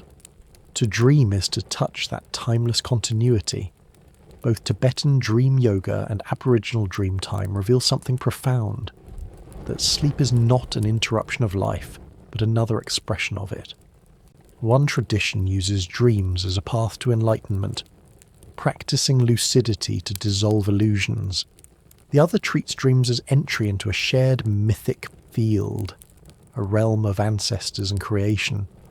One emphasizes awareness, the other connection, but both refuse to treat dreams as trivial. They teach us that the night is not wasted hours, but a fertile ground of experience, as meaningful as anything we do in daylight. For the modern listener, these traditions can feel distant, yet their echoes reach us still. Perhaps you've had a dream that shifted your perspective, leaving you kinder or braver in the morning.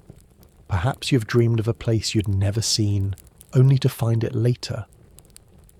Perhaps you have felt that a dream carried a message not only for you, but for someone you love. In such moments, you are brushing against the wisdom these traditions preserved. That consciousness at night is not idle but active, weaving meaning in ways we do not fully understand. So tonight, as you rest, imagine yourself entering both temples at once. The monastery of the Himalayas, where monks dream of emptiness and compassion. The vast land of Australia, where ancestors sing through dream time. One emphasizes clarity, the other connection. Together they whisper the same truth, that dreams are not escape, but return. Return to yourself, to the world, to the mysteries that bind them together. And when you wake, the lesson is not lost. You carry it with you, invisible but present, like the lingering scent of incense after the fire has gone out, like the echo of a song long after the last note has faded. Tucked deep within the folds of your brain lies a structure so small it could rest on the tip of your thumb. Shaped like a pine cone, scarcely larger than a grain of rice, it has fascinated philosophers, mystics, and scientists alike. This is the pineal gland. To medical students, it is an endocrine organ, regulating hormones and helping to orchestrate your body's rhythms. To dreamers and seekers across history, it has been something more, a mysterious eye turned inward, a lamp glowing in the dark of the skull. The French philosopher René Descartes once called the pineal gland the seat of the soul.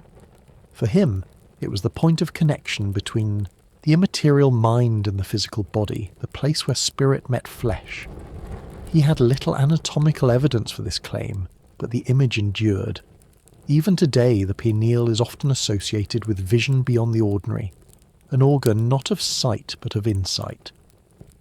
In art and mysticism, it has been linked to the third eye, a window that opens not outward to the world but inward to hidden realities. From a scientific perspective, the pineal gland plays a more modest but still remarkable role. It is the main producer of melatonin, the hormone that signals the body when it is time to sleep. As daylight fades, signals from the eyes travel through the brain to the pineal, which releases melatonin into the bloodstream. This chemical acts like Twilight's lullaby, soothing your systems, lowering your temperature, whispering to every cell, prepare for rest. At dawn, the pineal quiets again, melatonin levels drop, and wakefulness rises. In this way, the pineal is less a mystical beacon than a timekeeper, helping align your body with the rhythm of day and night. And yet, the mysteries do not end there. In recent decades, some researchers have explored the possibility that the pineal gland produces more than melatonin. There is speculation, not without controversy, that it may also generate tiny pulses of a powerful compound called dimethyltryptamine, or DMT. This molecule, found in plants and in trace amounts in animals, is famous for its psychedelic effects. When taken externally, it can induce visions of geometric landscapes, encounters with entities, journeys beyond time.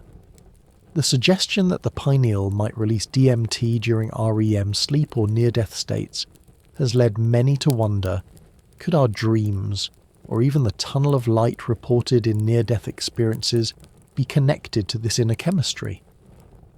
The evidence is not conclusive.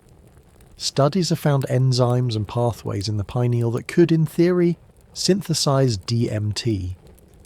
Some animal studies hint at its presence, but whether the gland truly releases significant amounts during human sleep remains unresolved. Still, the idea has captured the imagination because it links the mundane with the mystical. The same tiny gland that regulates your bedtime might also, under certain conditions, open inner doors to visions as rich as any produced by sacred plants or shamanic rituals. Even if the pineal never produces more than melatonin, the metaphor of the third eye remains powerful. It captures a truth about how consciousness in sleep feels, as if some hidden lantern has been lit. In dreams, images arise not from the external world but from within, glowing as if projected onto the inner screen of the mind. Whether fueled by melatonin, DMT, or the complex ballet of neurotransmitters, the effect is the same. You see with a vision that requires no physical eyes. A dream of a forest is not viewed but created. A vision of a loved one long gone is not observed but conjured by the mind's own light. The pineal, tucked in the centre of the brain, seems an apt symbol for this interior sight. The parallels with near-death experiences are especially striking. People who have brushed close to death often describe tunnels of light, encounters with luminous beings, a sense of leaving the body and moving beyond. The similarity of these accounts to psychedelic visions has led some to propose that the brain, in moments of extreme stress, might flood itself with compounds that loosen the boundaries of self and time. Whether this is chemically literal or not, the experience feels real, and for many transformative. Sleep offers a nightly rehearsal of this dissolution. Each time you drift into REM, you surrender ordinary awareness, paralysed yet vivid, lost yet alive in another form. Across traditions, the pineal has been treated with reverence. In Hindu and Buddhist imagery, the third eye represents higher wisdom, a point of awakening. In esoteric Western traditions, it is seen as a gateway to inner planes. Even in ordinary speech, we sometimes hint at its metaphor. We talk about opening our eyes to new perspectives, seeing beyond appearances, having visions. The pineal embodies this intuition, that there is more to perception than what enters through the sockets of the skull, that the mind has ways of seeing not bound by daylight. So perhaps you can imagine it this way. In the middle of your head is a small lantern. During the day it glows faintly, helping regulate your rhythm.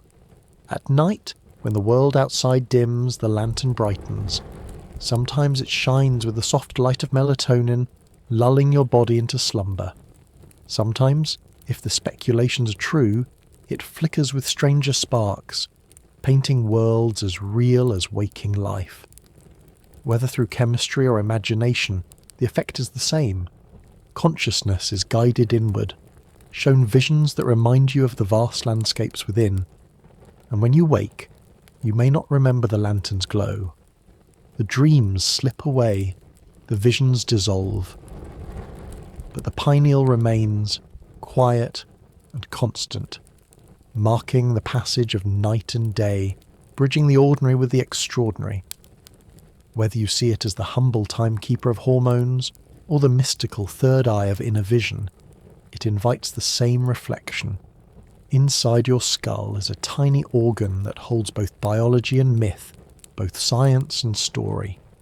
Each night it helps you cross the border into dreams, and each morning it gently ushers you back, carrying only faint traces of the light it lit while you wandered. When you think of sleep, it is easy to imagine only the visible signs: closed eyes, steady breathing, stillness beneath the blankets. But underneath these outward gestures is a far more intricate ballet, one that plays out in the dark corridors of chemistry. The mind does not drift into sleep by chance. It is guided, coaxed, even sung to by a chorus of molecules, each one carrying messages across synapses, each one shaping the mood and texture of the night. These are the neurochemicals of sleep, the quiet gardeners who prune, fertilize and soothe the restless garden of the brain. The most famous of these is melatonin. Sometimes it's called the sleep hormone, though its role is not to induce sleep directly, but to signal to the body that darkness has arrived. Think of it as Twilight's lullaby, a messenger that says, "It is time to dim the lamps, to slow the pulse, to prepare."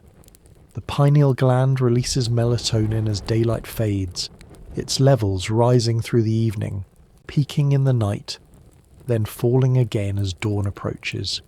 Artificial light interferes with this cycle, especially the blue light from screens, which tricks the eyes into believing the sun is still above the horizon.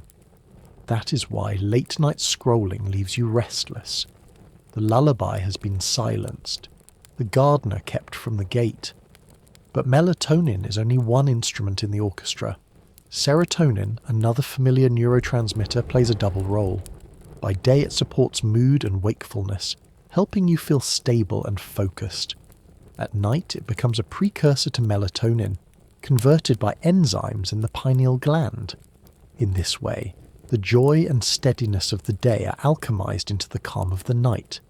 Imagine serotonin as a sunlit stream that, when evening comes, pours itself into the reservoir of melatonin, turning brightness into twilight. Without serotonin's presence, sleep becomes shallow, restless, easily broken. Then there is dopamine, often associated with reward and pleasure. It might seem strange to link such an energizing chemical with rest, but dopamine also influences the timing of sleep and wakefulness. High dopamine levels in the morning help you feel alert, ready to move, while at night, the balance shifts, lowering its volume so that sleep can take hold. Yet even in dreams, dopamine plays a role. Some researchers suggest that the vividness of REM, the emotional charge of dream narratives, may be tied to dopamine's lingering influence. When you wake from a dream that felt urgent, colourful, alive, you may be feeling the traces of dopamine, as though the gardener had chosen not only to prune, but to paint the flowers as well. GABA, or gamma-aminobutyric acid, is another essential figure in this nocturnal ensemble. Unlike dopamine or serotonin, which excite and reward, GABA inhibits. It quiets neurons, reducing their chatter, creating the hush that allows sleep to deepen. Think of GABA as the librarian of the night, gently silencing noisy patrons, ushering them back into their seats. Without GABA's steady hand, the brain would remain too busy, too crowded, unable to settle into slow-wave rest. Many sedatives and sleep aids work by amplifying GABA's effects, but the body already carries its own natural supply, cultivated carefully across the day. Other molecules join this chorus. Adenosine, for instance, builds up in the brain as you spend hours awake, pressing steadily against the walls of alertness. The longer you stay up, the heavier its weight. By evening, adenosine is like sand filling an hourglass, urging the eyelids to droop. Caffeine works by blocking adenosine signals, giving the illusion of wakefulness, though the sand continues to pile. Eventually the blockade breaks, and fatigue floods in. The chemistry is simple, but the metaphor is plain. You cannot borrow wakefulness forever. The gardeners of the night will have their turn. Even food can play a role in shaping these chemical landscapes. A late meal heavy with spices or sugar may jolt dopamine, spark serotonin shifts, or unsettle digestion, rippling into dreams. Many people notice that odd or vivid dreams follow unusual foods, cheese, chocolate, or spicy noodles eaten close to bedtime. It is not magic, but metabolism. The stomach speaks to the brain, altering the balance of neurotransmitters, shading the texture of sleep. The dream that follows may be more colourful, more surreal, less anchored. It is as though the gardeners, disturbed mid-task, decided to scatter a few unexpected seeds. Together, these chemicals create the texture of sleep, not only its onset, but its character. They decide whether the night feels peaceful or restless, whether dreams bloom with clarity or dissolve into fragments. They are invisible, carried in fluids and signals too small to see, yet their influence is vast. Without them, consciousness could not make its nightly journey. It is tempting to imagine them as machines, coldly mechanical, but their work is more like art. Melatonin paints the dusk. Serotonin pours daylight into twilight. Dopamine adds flashes of colour to the dream stage. GABA hushes the hall, letting silence deepen. Adenosine tips the scales, urging surrender. Together they are not only chemistry but poetry, weaving sleep as carefully as any storyteller weaves a tale. So the next time you lie down and feel yourself surrendering, imagine the gardeners at work. Picture them tending pathways, watering roots, pruning branches. They are invisible, yes, but they are shaping the soil where your dreams will grow. And if your dreams take strange turns after a late meal, or if the morning feels lighter after a night of calm, you can thank these quiet custodians. They are the unseen musicians of the night, keeping time, setting tone, ensuring that consciousness finds its way not into oblivion, but into another kind of awareness, soft and strange and necessary. There are mornings when you wake with a distinct impression that your dream was not only strange but significant, that it contained something more than the random play of imagination. Days or weeks later, you find yourself walking into a room, hearing a sentence, or seeing a detail that feels eerily familiar. You cannot place when you lived this moment before until the memory surfaces. It was in a dream. The sense is uncanny, as if the night had slipped you a fragment of the future, preview of a scene yet to unfold. This is the puzzle of precognitive dreams and their waking cousin déjà vu. Déjà vu, that peculiar rush of familiarity, is one of the most reported and least understood experiences of human consciousness. Nearly everyone has felt it. The sudden certainty that you have been here before, spoken these words, heard this laughter. Science offers explanations, from brief glitches in memory circuits to mismatched processing between hemispheres of the brain. Perhaps the experience arises when short-term memory misfires, tricking the brain into labelling the present as a memory.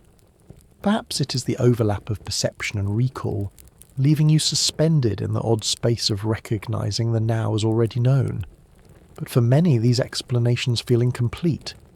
The vividness of déjà vu carries an almost mystical charge, as if it reveals the possibility that time is not a straight road, but a looping path where moments echo across one another. Dreams deepen this mystery. People throughout history have reported dreaming of events before they occurred. Shipwrecks, accidents, encounters, even conversations. Some are easily explained as coincidences, the mind spinning countless scenarios and a few striking true, yet others resist easy dismissal, the details so precise that they haunt the dreamer afterward. Were these true glimpses forward, or simply the uncanny pattern-making of a restless brain? One gentle way to frame this is to see dreams as rehearsals. The brain spends the night simulating situations, threats, conversations, decisions, and many of these will never happen. But some may align closely enough with future reality that when the moment arrives, it feels familiar. The déjà vu is not necessarily a window into destiny, but a recognition that you have practiced the scene before somewhere in the theatre of REM. In this view, dream time is less prophecy and more rehearsal, the mind preparing you in advance for contingencies you may or may not face. Yet even the rehearsal theory does not fully dissolve the enchantment. Because dreams often distort and disguise, their fragments rarely line up neatly with waking events. When they do, the sense of strangeness is doubled. How could such incoherent symbols find their way into precise echoes? Here the imagination wanders into ideas that science hesitates to endorse, but that consciousness seems to invite. Perhaps time within dreams does not flow as it does in daylight. Perhaps it folds, slides sideways, or opens small cracks where glimpses of later moments can seep in. In Aboriginal dream time, past, present and future coexist, layered upon one another. In Tibetan dream yoga, dreams are training in recognizing the illusory nature of time itself. Even modern physics hints that time may not be as linear as our clocks suggest, though its mysteries are mathematical rather than mystical. Against this backdrop, dreams may be one of the few places where ordinary minds taste a hint of time's strangeness. To dream of a future fragment and then meet it later is not proof of prophecy, but a reminder that our experience of time is less stable than it feels. If you wish to explore this, one of the simplest practices is keeping a dream journal. Write down dreams as soon as you wake, even fragments. Over weeks and months, patterns may emerge. Themes repeat: lost keys, familiar houses, conversations with strangers. Later, when déjà vu arises, you may find the echo preserved in your journal. Whether or not you believe in foresight, the practice deepens your relationship with your dreaming mind. It teaches you that dreams are not disposable, but part of a longer narrative that sometimes reaches into waking life. The beauty of this practice is that it shifts the focus from proving prophecy to cultivating awareness. Instead of dismissing déjà vu as a glitch, or demanding that it be supernatural, you can hold it lightly, as a reminder that consciousness is vast and time more mysterious than we know. Maybe the brain is simply rehearsing. Maybe occasionally it glimpses a page ahead. Either way, the feeling of familiarity is real, and it adds texture to life. To walk into a moment and feel it twice is to recognize that you are part of patterns larger than your immediate awareness. So when déjà vu finds you, when the laughter around the table feels replayed, when the street corner glows with recognition, pause. Notice the strangeness, the doubling of time. Remember that each night your mind rehearses countless scenarios, weaving simulations in the dark. Some fade to nothing. A few resurface, making the present shimmer with memory. Whether these are rehearsals or glimpses does not matter so much. What matters is that they remind you that consciousness is not bound to a simple line. It wanders, loops, and sometimes lets you glimpse yourself ahead of schedule. Not every dream is wild or terrifying, filled with monsters or miracles.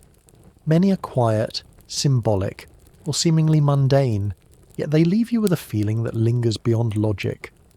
You may wake and not recall every detail, but you remember the relief, the clarity, the subtle shift in perspective. It is as though during the night some deeper part of you had worked silently, stitching together threads of thought and feeling, offering you not an answer in words but a sense of wholeness. This is the work of what many traditions have called the higher self, the wiser aspect of consciousness that surfaces in dreams. Think of the times you have gone to bed troubled, perhaps weighed down by an argument, anxious over a decision, or grieving something you cannot resolve. You close your eyes with the burden heavy, uncertain whether sleep will help. Yet in the morning, you rise with a strange lightness. The problem may still exist, but your relationship to it has changed. It feels less sharp, less overwhelming. Sometimes a dream has given you an image that reframes the issue. A locked door that later opens, a storm that passes into calm, a familiar figure reminding you of patience. Other times there is no remembered dream, only the residue of calm, as if someone had tidied the room of your mind while you slept. Modern science can describe this in terms of memory integration and emotional processing. During REM, the brain replays emotional experiences, stripping away the sting of stress hormones while preserving the lessons. It is like rewatching a difficult scene but with the volume turned down, allowing you to digest what once felt unbearable. This mechanism explains why people deprived of REM often become irritable, emotionally brittle, unable to regulate moods. The brain needs its nightly therapy, and when it is denied, the higher self cannot do its quiet work. But beyond the science lies the felt sense of guidance. Across cultures, dreams have been seen as visits from ancestors, gods, or guardian spirits. Whether you believe in external messengers or internal wisdom, the effect is the same. Sleep offers a stage where deeper knowing can emerge. In Jungian psychology, the unconscious is not only a storehouse of repressed material, but also a source of creativity, balance, and healing. Jung spoke of the self with a capital S, the totality of the psyche, striving for integration. Dreams, in his view, often serve this process by presenting symbolic material that draws the conscious and unconscious into dialogue. Consider the person who dreams of a house with many rooms, some dark and unexplored. Upon reflection, the dreamer realizes it represents parts of themselves left unattended, forgotten talents, unacknowledged emotions. Or the dreamer who confronts a frightening figure, only to discover it transforms into an ally when approached. These are not random images but carefully crafted dramas, woven by the mind to reconcile what waking thought resists. The higher self works not with language but with symbols, because symbols can hold contradictions, allowing opposites to coexist until they integrate. Even without formal interpretation, the effect is felt. You wake and feel lighter, even if you cannot explain why. You sense that something has been worked through.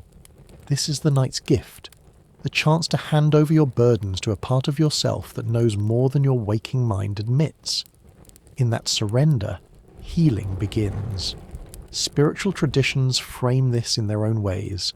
Some speak of guardian angels whispering guidance in dreams, others of ancestors who visit with advice. Some describe the soul leaving the body each night to commune with higher realms, bringing back fragments of wisdom.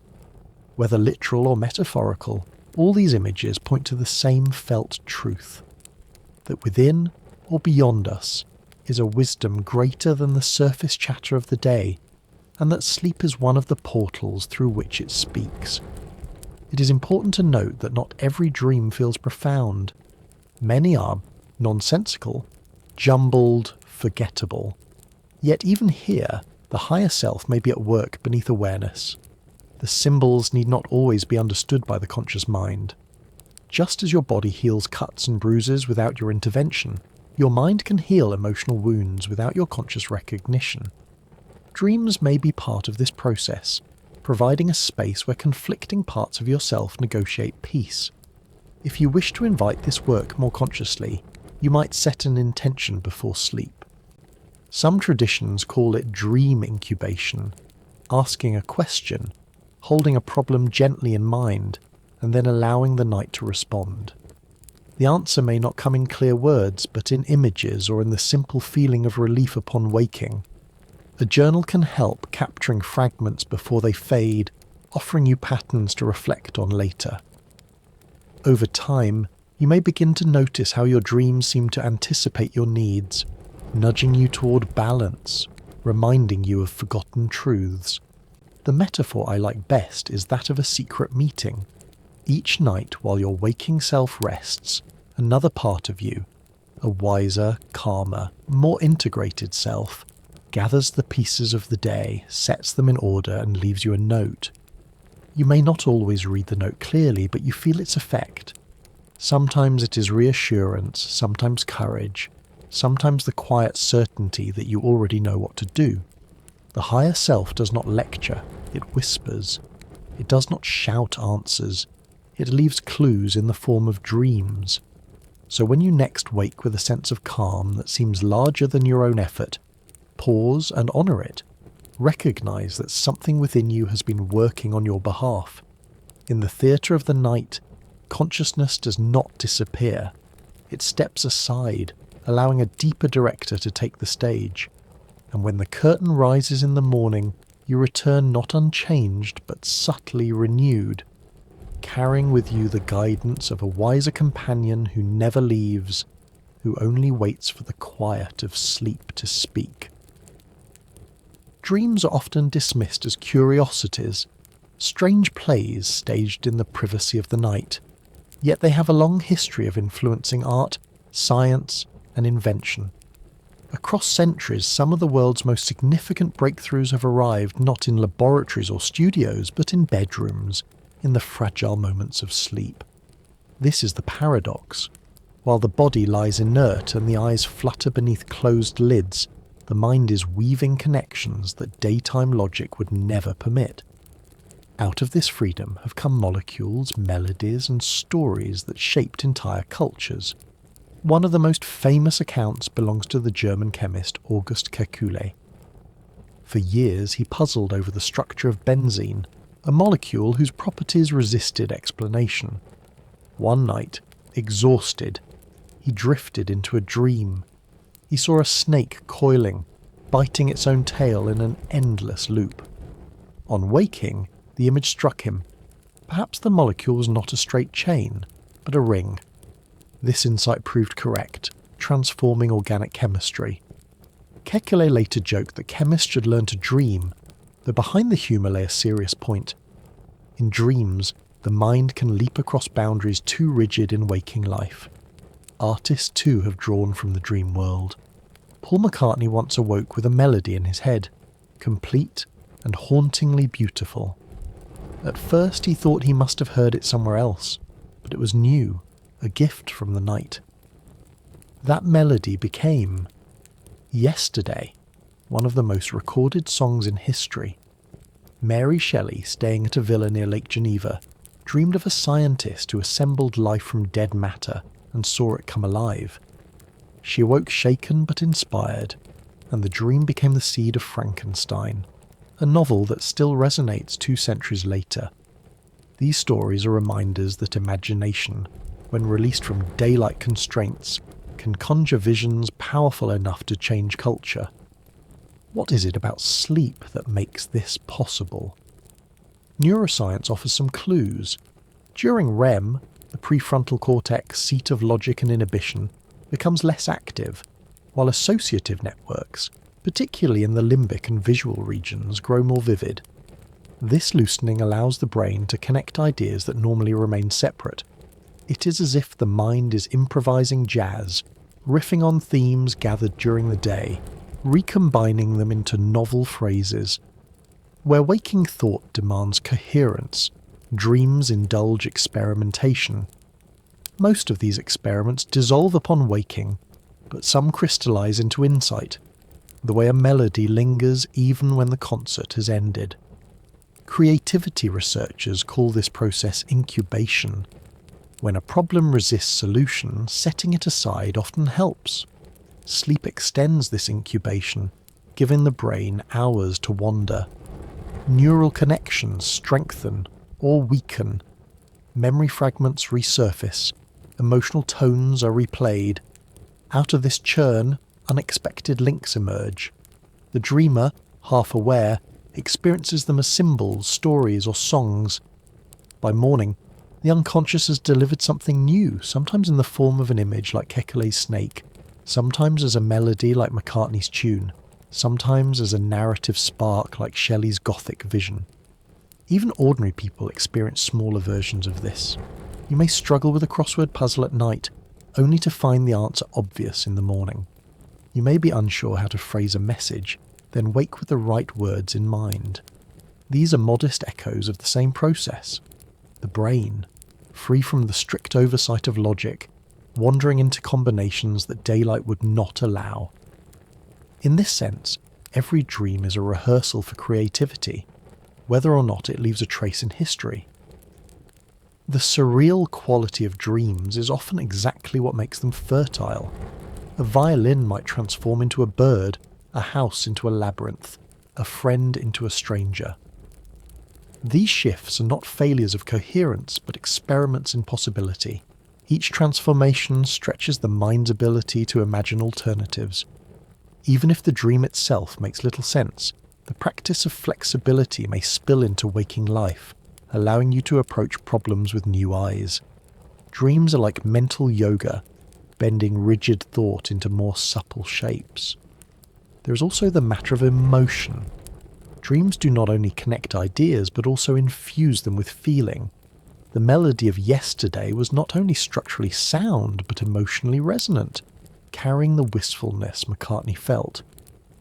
Shelley's vision was terrifying as well as inventive, giving her story its enduring power. Emotion is the glue that makes creative ideas stick, and dreams are laboratories where emotion runs strong. By combining intensity with imagination, they produce creations that are not only novel, but meaningful. Of course, not every dream is a masterpiece. Most are mundane, forgettable, fragments of daily life replayed with slight distortions.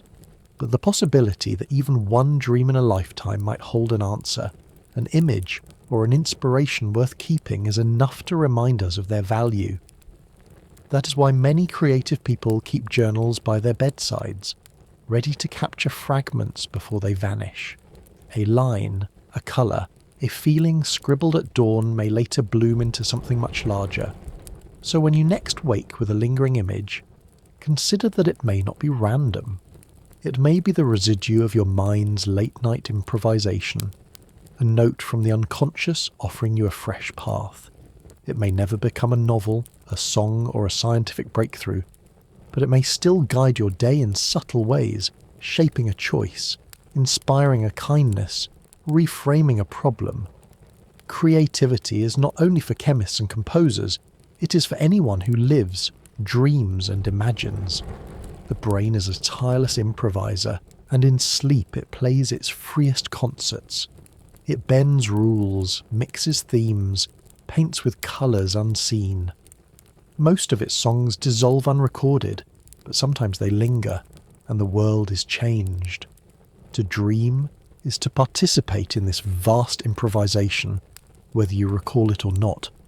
And each night as you close your eyes, you may be stepping into the workshop of your own creativity, guided not by effort but by surrender, trusting the mind to make music in the dark. When we think of dreams, we picture the theatre of the mind, images flickering, emotions swelling, narratives unfolding.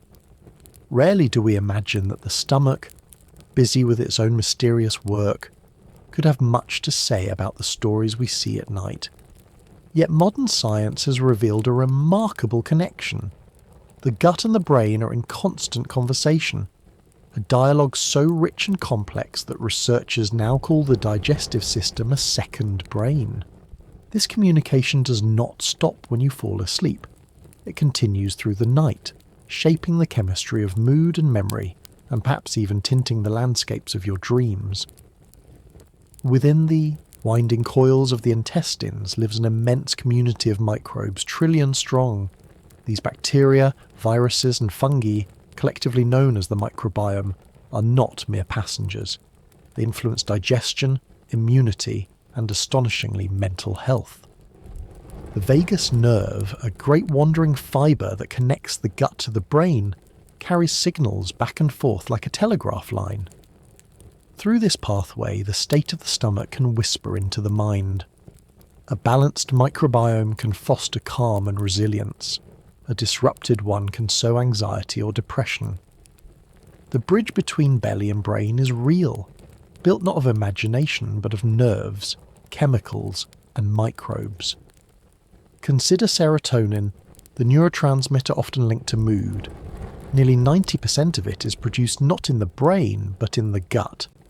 Though most of this serotonin stays in the digestive system, it still influences the overall chemical climate. A contented stomach can mean a calmer brain. When you eat nourishing food during the day, you're not only feeding your body but also cultivating the soil for a night of more restful sleep. Conversely, when stress or diet disturbs the gut, the imbalance ripples upward, altering the mood of dreams. People who suffer from digestive issues often report restless nights filled with anxious or vivid dreams. It is as though the tiny citizens of the gut send nightly bulletins to the mind, shaping the emotional weather of the dreamscape. Think, too, of the simple fact of digestion. A heavy, spicy or sugary meal before bed can stir the stomach and by extension stir the mind. Many have noticed that odd or vivid dreams follow late-night indulgences. Perhaps the story that unfolds, a chase, a labyrinth, a surreal banquet, is influenced not only by memory and emotion, but by the gurgling signals of the digestive tract. To the brain, the sensation may be abstract, but it is woven into the narrative all the same. The old superstition that cheese before bed gives you strange dreams is not entirely wrong. What you eat does not dictate the content of every dream, but it can nudge the mood, shifting the tone from peaceful to restless, from coherent to chaotic. Stress complicates the picture further. The gut is exquisitely sensitive to stress hormones like cortisol. Under tension, digestion slows or accelerates, microbes shift, and the gut sends signals of unease back to the brain. If you have ever felt butterflies in your stomach before a speech, or lost your appetite during grief, you have felt this connection in daylight. At night, it continues quietly. The stressed gut may send subtle currents that ripple into dreams, creating themes of pursuit, confusion, or worry.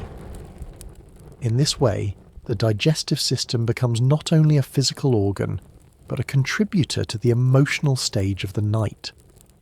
The metaphor of tiny citizens is apt. Imagine the microbiome as a vast city living inside you, bustling with exchanges, decisions and negotiations.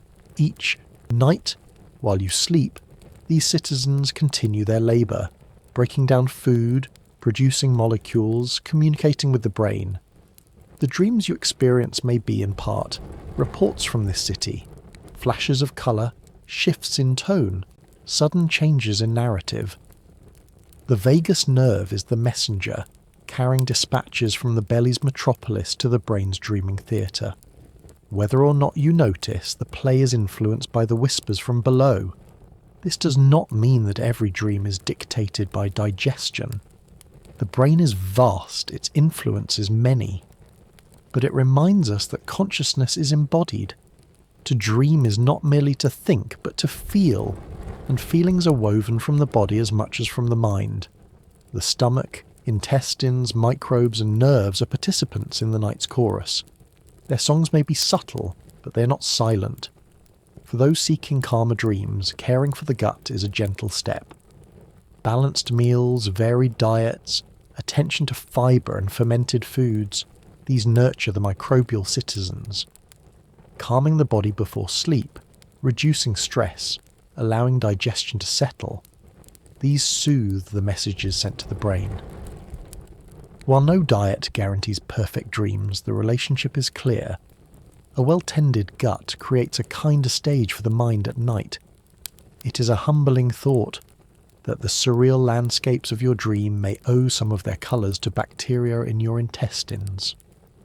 That the mood of the night can be influenced by dinner, by stress, by the dialogue between organs we rarely consider. Yet this too is part of the mystery of consciousness. It is not located only in the skull, but distributed, woven through flesh and microbes, an ecosystem that dreams together. So tonight, when you lie down and drift into sleep, remember that you are not dreaming alone. The citizens of your gut are busy. The vagus nerve is carrying messages. Serotonin is flowing. Digestion is shaping the background. Consciousness listens to all of it, gathering signals from head and belly alike, weaving them into the tapestry of the night. Your dreams may seem like pure imagination, but they are also embodied whispers, stories told not only by neurons but by the hidden city within. When we picture sleep, we tend to imagine the mind at work, dreams spinning, neurons firing, memories being folded into long-term storage. But there is another rhythm that shapes the night, one that beats quietly beneath every dream. It is the rhythm of the heart. Even as the body lies still, even as awareness drifts far into strange worlds, the heart continues, steady and tireless, a drum that does not cease its playing. And though the brain is often given credit for sleep's mysteries, the heart is just as deeply involved, weaving its own influence into the fabric of consciousness. By day, the heart quickens and slows with your activity. It races as you climb stairs, flutters during stress, settles during calm. By night, its rhythm changes, again responding to the phases of sleep. In deep, slow-wave stages, the heart rate drops, blood pressure lowers, and the body enters a state of profound rest. This is one reason deep sleep is restorative, not only for the brain, but for the cardiovascular system itself. The vessels relax, the pulse slows, the system repairs. It is as if the drummer, after hours of playing loudly, now softens into a slow, meditative beat, giving the rest of the orchestra time to recover. During REM, however, the pattern shifts. As the brain's activity surges and dreams become vivid, the heart responds with subtle variability. Sometimes it accelerates, sometimes it flutters, sometimes it matches the emotional drama unfolding in the dream. If you're running in your dream, chased through shadowed streets, your heart may quicken even though your legs lie still. If you are calm, floating, or flying, the rhythm may become irregular but lighter. This is where heart rate variability, small changes in the interval between beats, plays its role. High variability is generally a sign of flexibility, of resilience, of a nervous system attuned to both relaxation and alertness. In sleep, especially in REM, this variability flourishes. The heart rehearses adaptability even as the mind rehearses emotions. Researchers have begun to see the heart not only as a servant of the brain, but as a partner in dialogue. Signals travel upward through nerves and hormones, telling the brain about the state of the body. The brain responds, adjusting sleep stages, regulating chemistry. It is a conversation spoken not in words, but in pulses and patterns. Each night, this dialogue shapes the landscape of dreams. A calm heart may lead to gentler dreams, while an agitated one can feed restless narratives. You may wake from a nightmare with your chest pounding, and though the dream was an invention, the heart's rhythm was real, echoing the story with its own drum beats. Cultures have long linked the heart to more than blood. It has been considered the seat of emotion, the home of courage, the source of wisdom. Ancient Egyptians preserved the heart as the centre of the soul in their rituals of mummification. Poets still speak of listening to your heart, or of hearts breaking, as if this organ carried feelings directly. Science now shows that the heart does influence emotion, through its rhythms, through its dialogue with the nervous system, through the signals it sends upward during sleep. Perhaps the poets were not entirely wrong. There is also the subtle connection between breathing, heart rhythm, and sleep. As you inhale and exhale, the heart's pace shifts slightly, speeding up with breath in, slowing with breath out. This phenomenon, called respiratory sinus arrhythmia, is a measure of parasympathetic activity, the body's relaxation system. During sleep, especially when the breath slows and deepens, this rhythm helps stabilize both heart and mind. Consciousness may not notice the details, but it is carried by these waves, rocked like a boat on gentle water. To dream is not only to think in images, but also to breathe in rhythm with the night, the heart's drum matching the lungs' tide. For those who practice meditation or calming breath before bed, the benefit may come partly from preparing the heart. Slow, steady breathing increases heart rate variability, signaling safety, lowering stress, smoothing the transition into sleep. The dreamer who enters with a calm heart often carries that calm into the theatre of REM. Conversely, entering sleep with anxiety, shallow breathing, and a racing heart can seed the night with unease. The connection is not mystical but physiological. The heart is part of the architecture of sleep. It is worth noting too that the heart remembers the night. Regular restorative sleep is linked to lower risks of hypertension, heart disease, and stroke.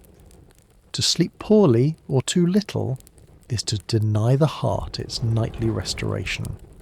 The drum must play without pause, but sleep offers it the chance to soften, to rest between beats, to rehearse flexibility. When sleep is stolen by stress or disruption, the heart bears the cost. Consciousness in the day may feel foggy, but beneath that fog is a weary drummer, playing too fast, too hard, without reprieve. Poetically, one might say that at night the heart becomes a guardian. The brain drifts into illusions, wandering landscapes of memory and imagination.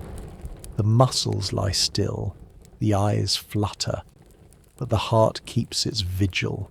It does not follow the dream into mountains or oceans. It stays, beating steadily, tethering the dreamer to life. If consciousness is the traveller, the heart is the drum at the campfire, constant, steady, assuring that when the journey ends, the traveller can return. So tonight, as you lie down, remember that another rhythm besides the brain's waves is shaping your sleep. Beneath the images of your dream is the soundless drum, beating quietly, adjusting, soothing, rehearsing resilience. It is easy to take it for granted, but it is working still, even when you surrender all control. The heart is the oldest musician you carry, playing before you had words, before you had memories, and it will play until your final rest. To notice it, even briefly, is to honour the silent partner of every dream. For as long as humans have told stories about the night, they have compared sleep to death. Ancient poets called them siblings, twin sons of the night. To close the eyes and sink into stillness felt too similar to the final rest to ignore. The body lies unmoving, the world disappears, and hours later you return without memory of the time past. It is not difficult to see why the parallel was drawn. Yet if sleep is a rehearsal for death, it is an unusual one, for instead of ending, it restores. Each morning you are reborn, consciousness rising again as if nothing had happened. The metaphor is powerful. Every night you practice letting go. You surrender control, drift into darkness, trust that the body will breathe on its own and the heart will continue its drumbeat.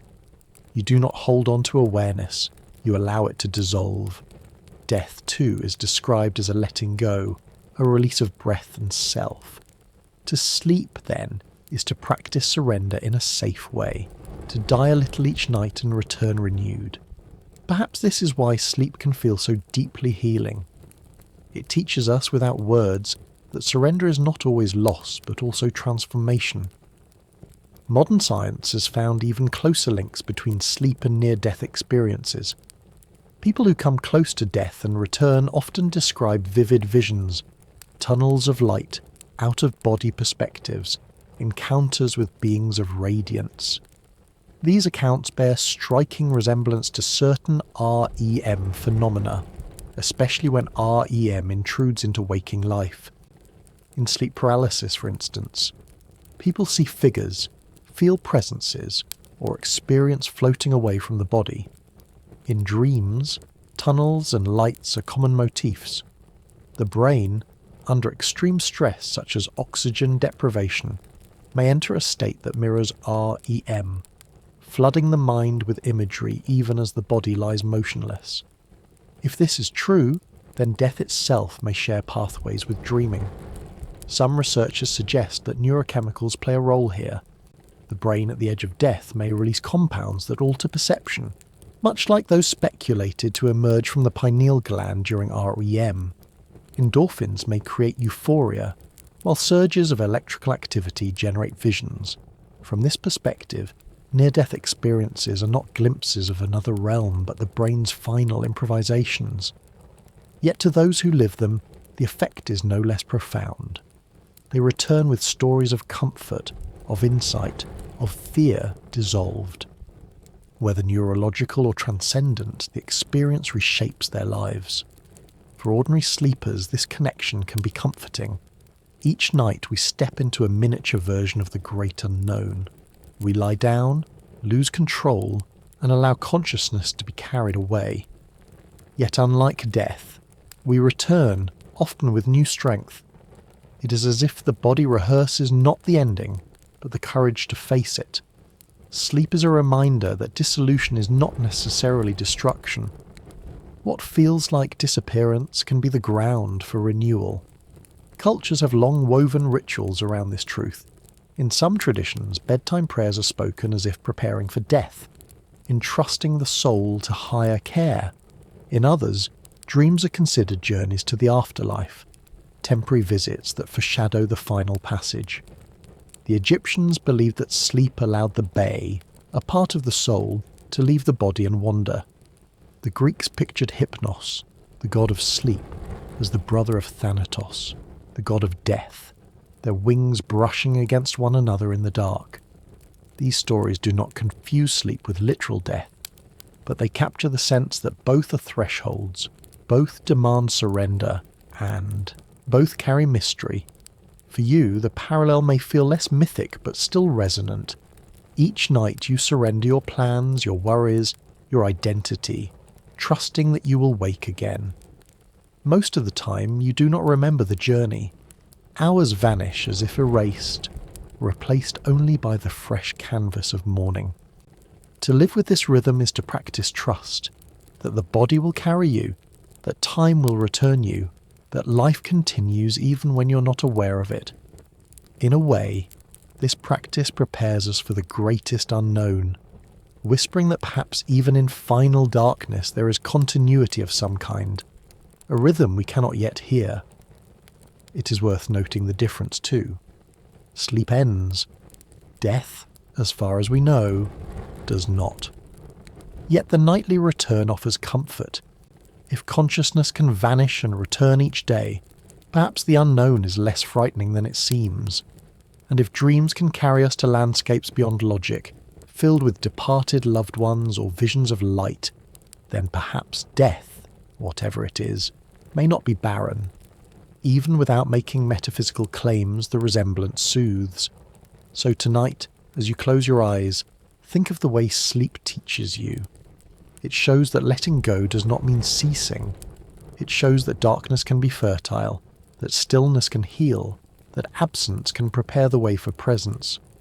To call sleep the brother of death is not morbid but wise, reminding us that every night we're given a chance to practice the art of release, and every morning we're shown that return is possible, that renewal is real, that what feels like an ending can carry within it the seeds of beginning.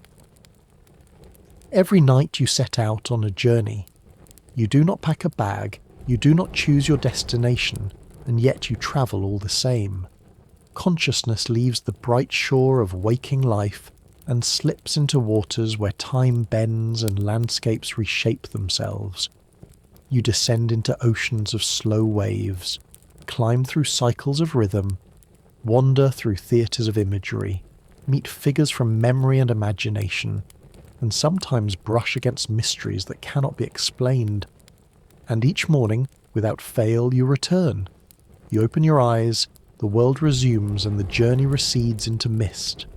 To speak of where consciousness goes when you sleep is to speak in metaphors, for no single answer can contain the full truth. It does not vanish, nor does it remain unchanged.